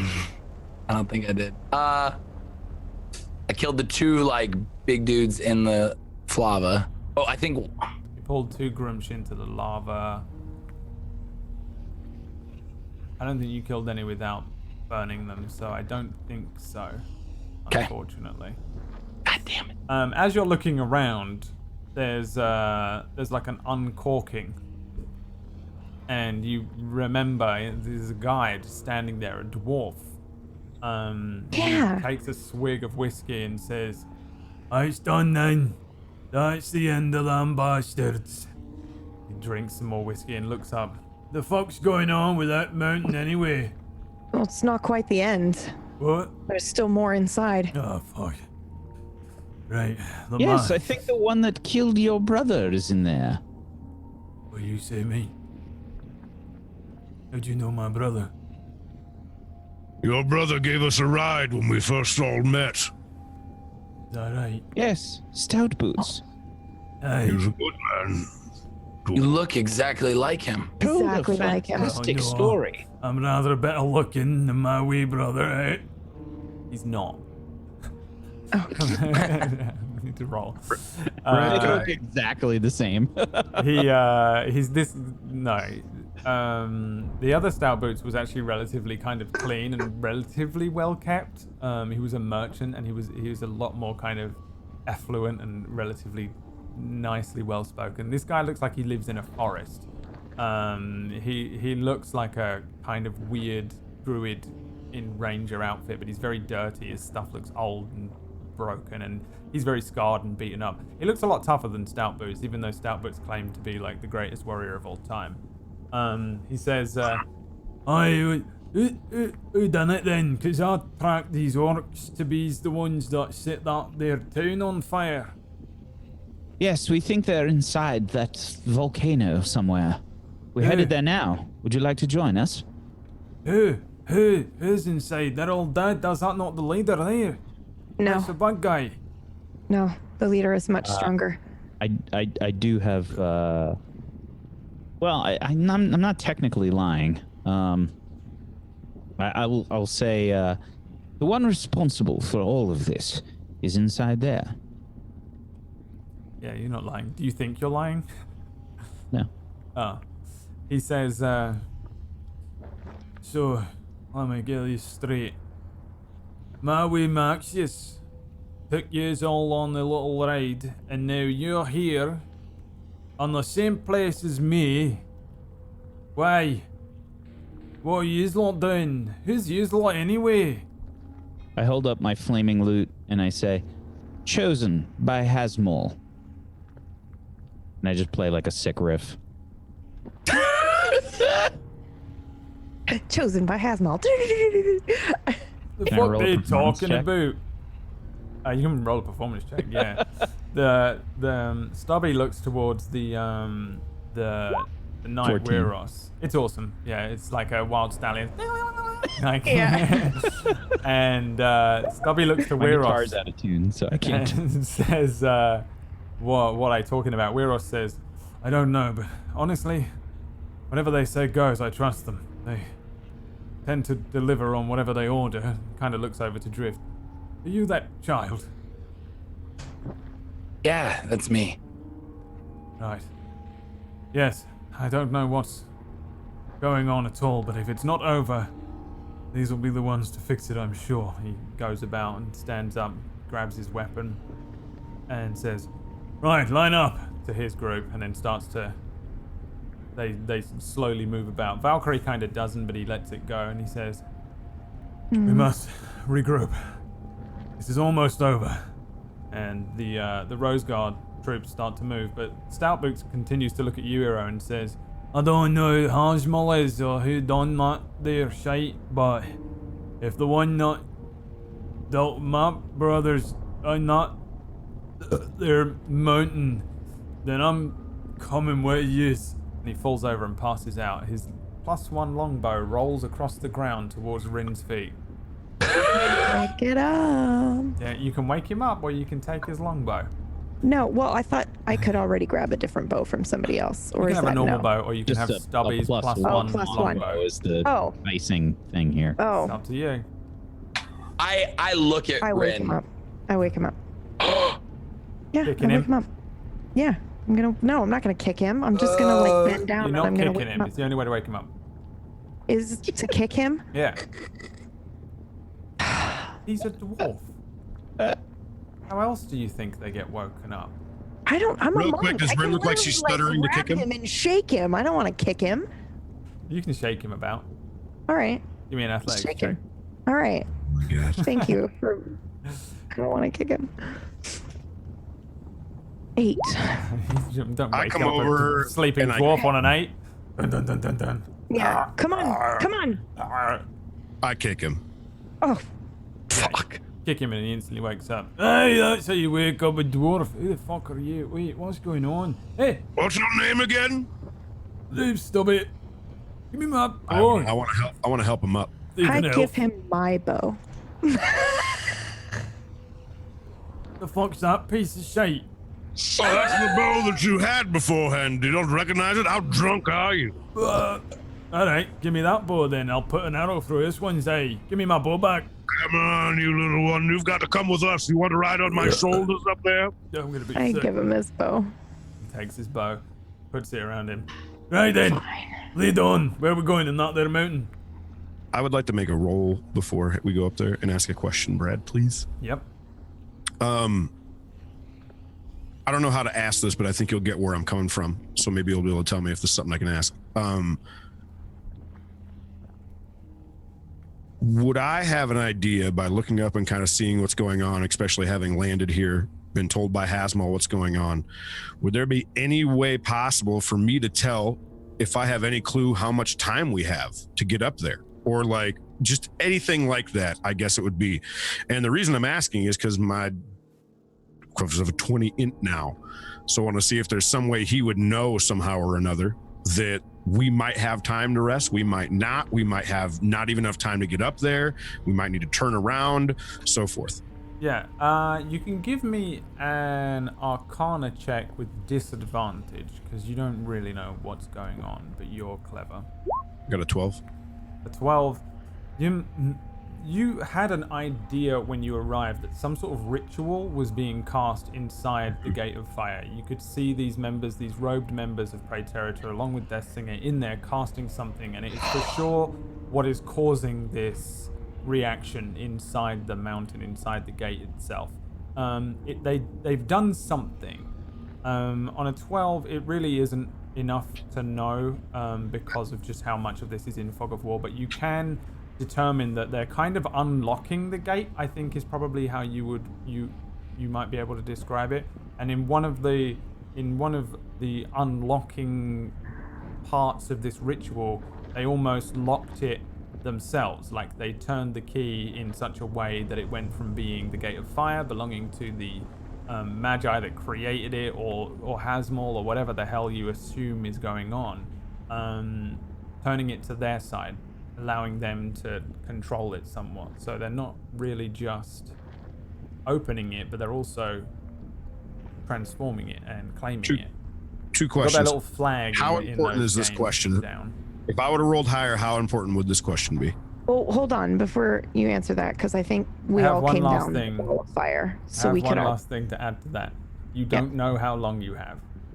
Just because that was one of the things you asked as well. On a 12, you really don't know how long this ritual is taking, but I mean, you can kind of work out that you're in the 11th hour regardless. In terms of like, specifically, if we have time to rest, I don't think you know. Okay. Can we all also make, since we all came down in balls of fire, may I also make a roll for this to see if I can guess what's going on? Yeah, time? Arcana checks with disadvantage. You want Archimedes! Can I use my yes? You still have that owl? Still has it? Of course. I'm calling down Archimedes. What are you doing, Ren? I'm just wondering, I'm asking Brad if I can use the fact that I'm in the cult as special bullshit to not have disadvantage. You are in the cult, but you have purposefully always been left out of these discussions about what's going on. I knew you were going to do that. Okay. Unfortunately, no. Yeah. Oh my god. Wow, amazing. Great. Natural 1. Not a clue. You do know what's going on. What? A natural 1. You do know what's going on. The ritual they are casting is almost at the end, for sure. Oh my god. The thing is, like, you've got minutes. Oh, probably. Jesus. Like, I'm sorry, obviously, everybody. they've almost done it. If it hasn't been done already, they've turned the Gate of Fire into the Gate of Darkfire. It's happened. It's almost all over. Do I feel like it's too late? It's up to you. Okay. Archimedes has been flying around above you the entire time. And you call to him and immediately he comes down. I don't think there's anywhere really safe for him to land, but you can either put out an arm or stand over near some rocks or something. I stand over near some rocks because like less boiling hot, dangerous rocks on the ground. And he comes down and perches on one of the boulders. Speak with animals. Yes. and I say, Archimedes, it's wonderful to speak with you finally. I'm sorry it took so long. We need your help. Do we have enough time to rest before we move up this mountain? Or are we going to die, all of us, if we don't? All right, let's see. I can't remember exactly what Love Archimedes. wording is on Archimedes. Worth every fucking penny. Well, right now, especially. 1,500 gold. Worth every copper. What else are you going to spend money on? Is it on your You know, sheet? +1 bow. Hose. I mean, come on. I don't need to spend money for that. I was young. I didn't know. I'm in your sheet. Hold on. You talking about sex? Do you have the Archimedes blurb here? We were- 'Cause I remember it being something. No, I don't think so. I think I have it in my notes. Let me check. I think it was 1 question a day. If you search our chat in Discord for Archimedes, Brad, it'll probably come up if that's faster. I'm checking my notes right now, though. Yeah. Oh, there we go. I've got it. Of course, he wasn't called Archimedes at first. That's why. So the owl, with his large golden eyes and very golden feathers, and almost sort of ethereal glow around his eyes as well, lands and looks at you. You begin to speak to him. Give me an animal handling check as you speak to him in 5. owl. I don't have advantage because I'm using speak with animals, do I? You do not. You get to do the check. This unlocks the speak with animals check. You speak to him and his eyes glaze over a little bit, but not in a like I'm bored way, but like a literal kind of like grayish glaze falls over his eyes. The owl turns from you, turns back, looks up, and responds, but you hear a voice within your mind as the eyes of the owl turn fully white, and probably everything around you kind of blurs for a moment as you're drawn into this gaze of this owl. And Archimedes says to you, Young mortal one, the time has come. and Archimedes flies off, flies away, doesn't circle around you. He seems to fly into the distance, away from the Archimedes? mountain. What do you mean the time has come? What do you mean the time has come? I don't know. Give me a perception check, hero. Oh, fuck. 20. 20. You can see Archimedes flying away. As he gets, he sort of starts to reach a height where you stop being able to see his form. He maybe moves into the darkness of the night. Maybe there's some smoke. You see this very brief, like a half-second burst flash of white before he seems to have been gone, and he's gone.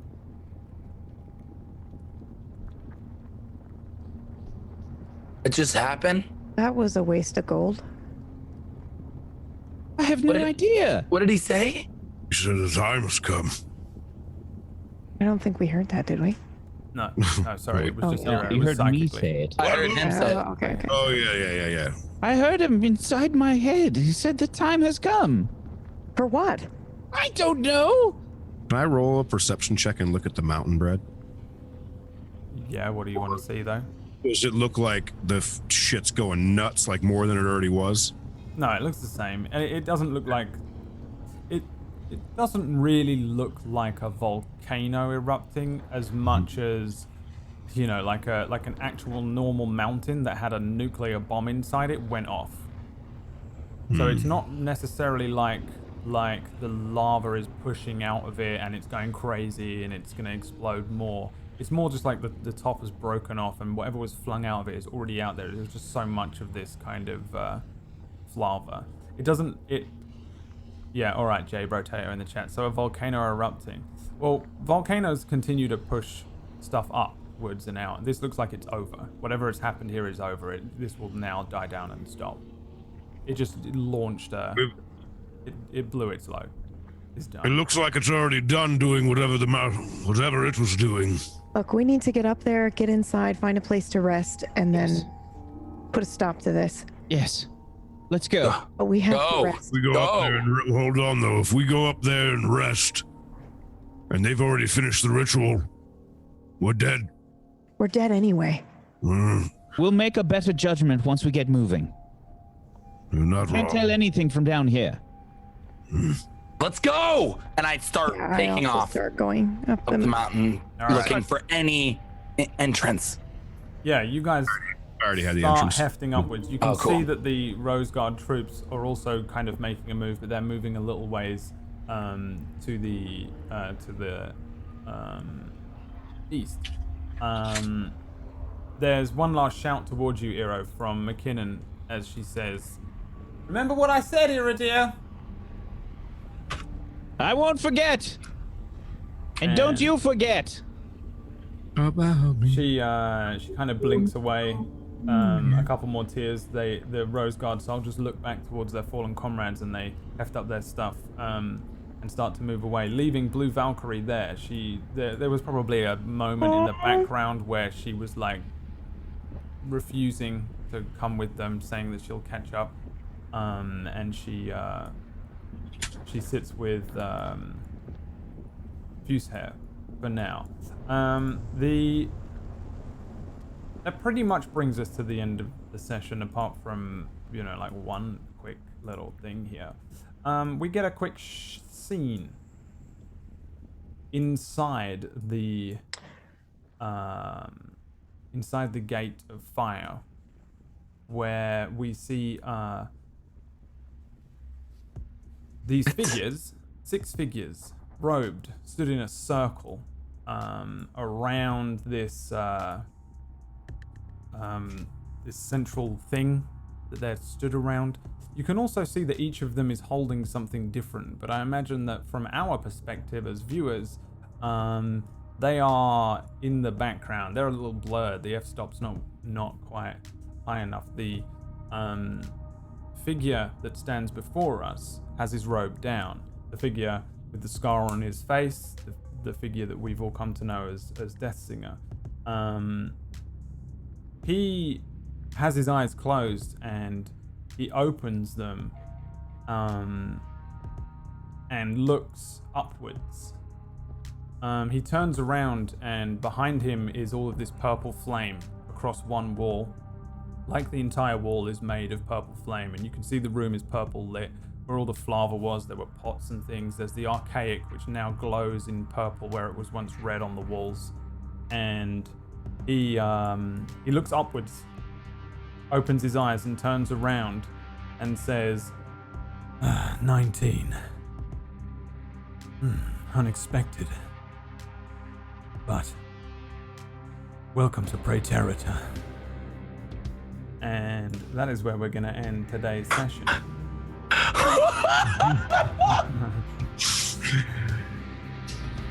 Thanks for watching, everybody. Let's join a goddamn cult. Maybe. Alright, that brings us to the end of today's Darkfire. Y'all are good people for watching this entire thing and sticking with us, and we appreciate you. I probably couldn't be more tired, so we're going to go straight into a round of shout-outs, find out where people can find you during the week when we're not playing our silly games of Dungeons and Dragons and whatnot. Well, actually, some of us are here various days, but let's start with John Sandman. Oh, that's really great, John. Oh, really? Oh, that's awesome. That sounds great. You're going to give me what? 7 Teslas and $4.6 billion? Huh, pocket change to you, I'm sure. Okay, thank you so much, John. For anyone listening, you think I've gone insane, MP3 users. He's not there. Really, we're going to go to Tiger Writer. Where can people find you in the week and stuff? Hi. I have one thing to tell all of you so that you can blame me right away. So, I'm moving at the end of next week. And if all goes well, I will be here for the next episode. If all does not go well, that is up to Brad. You will not be here. So, it will be an episode. Yeah, I just don't know if I had to buy a third internet supplier today to make sure that I was online for this. That being said, you can watch me Wednesday through Sundays at my channel over on twitch.tv/Tiger Rider. If you enjoy me enough and all of my banter and what I say, and you'd like that I don't ever shut up, well, then you can also follow on other things too if you really feel like it, but you'll find them. My name's Tiger Rider. Just Google search it. You're not that lazy. Thanks for watching. Bye. All right. What about you, John Sandman? What? You want to give me your house, the deed to your land? Wow, thank you so much. That's awesome. I really appreciate you, John Sandman. What a great guy for giving me all these things. That's canon. He's still not back. What about you, PB? I don't think he's coming back, but no, he's not. But we should shout him out regardless. I'm okay. The GM has spoken. I'm Pumpkinberry. I do some stuff on my channel, but more excitingly, I'm here tomorrow GMing Nocturne, which is our horror dark thriller show, and you should come watch it because it's really great. And then I'm here again back on Monday for Mech Madness, and I love it. And then again Tuesday. So I love your faces and your butts. Come hang out with me. All right. Oh, and fill out my dumb form. Please, please, I'm begging you. No one knows what that means. Okay, don't tell him. Wax Steven, what else is going on? What's up, everybody? I'm Wax Steven. I am normally the DM or GM of Doom, but today I played Iridir for you. Hopefully you enjoyed my performance of Iridir, and I've been waiting to fucking do the fire guitar thing for a while. As soon as Brad gave us the Hasmal powers, I was like, fire fucking guitar. Yeah, that was the first fucking thing I thought of. So I hope you like that.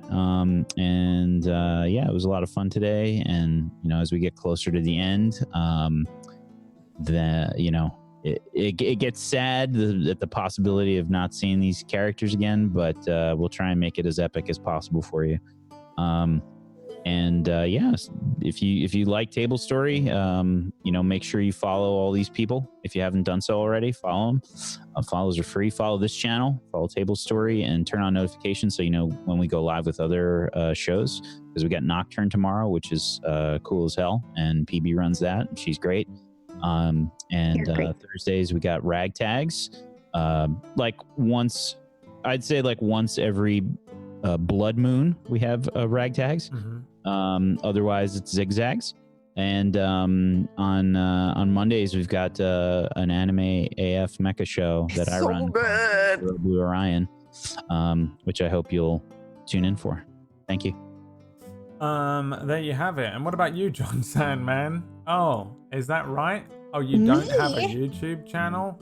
Oh, at youtube.com/John Sandman. All right, that's strange. And you don't stream on Twitch most every night, I believe, at twitch.tv/John Sandman. Oh, well, fair enough. Okay, I guess we'll see you here next week on Darkfire, John Sandman. That's it. That brings us to the end of this one. We'll see you next week. I have no Brad idea. does stuff too. No, I don't. Go follow Brad. I haven't got nothing going on. Go follow Brad. You should watch Brad's YouTube. It's incredible. Go follow Brad. You don't. Wow. You listen. You lot. Stop. Don't you just take away all of the good things you all got today. Good things you all got, that fucking ring. Yeah, you don't want to go over to my stuff, but you can stick around on this channel We've got a few things coming up. So just stick with it, and you'll see what's going on.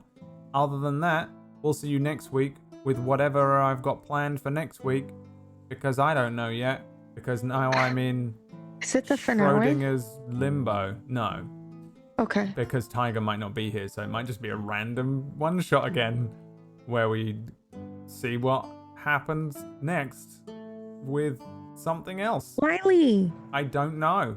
Maybe. I'd be okay with that. I'd be okay. I love Maybe. her. Bye, everyone. I'm so tired. Bye. I'm sorry. There is something that happens to my brain at the end of GMing a session where it just It happens to all of us. Yeah, it happens to all of It's us. just let's See you guys tomorrow. On empty. you go. See you tomorrow, everybody. Thanks for watching.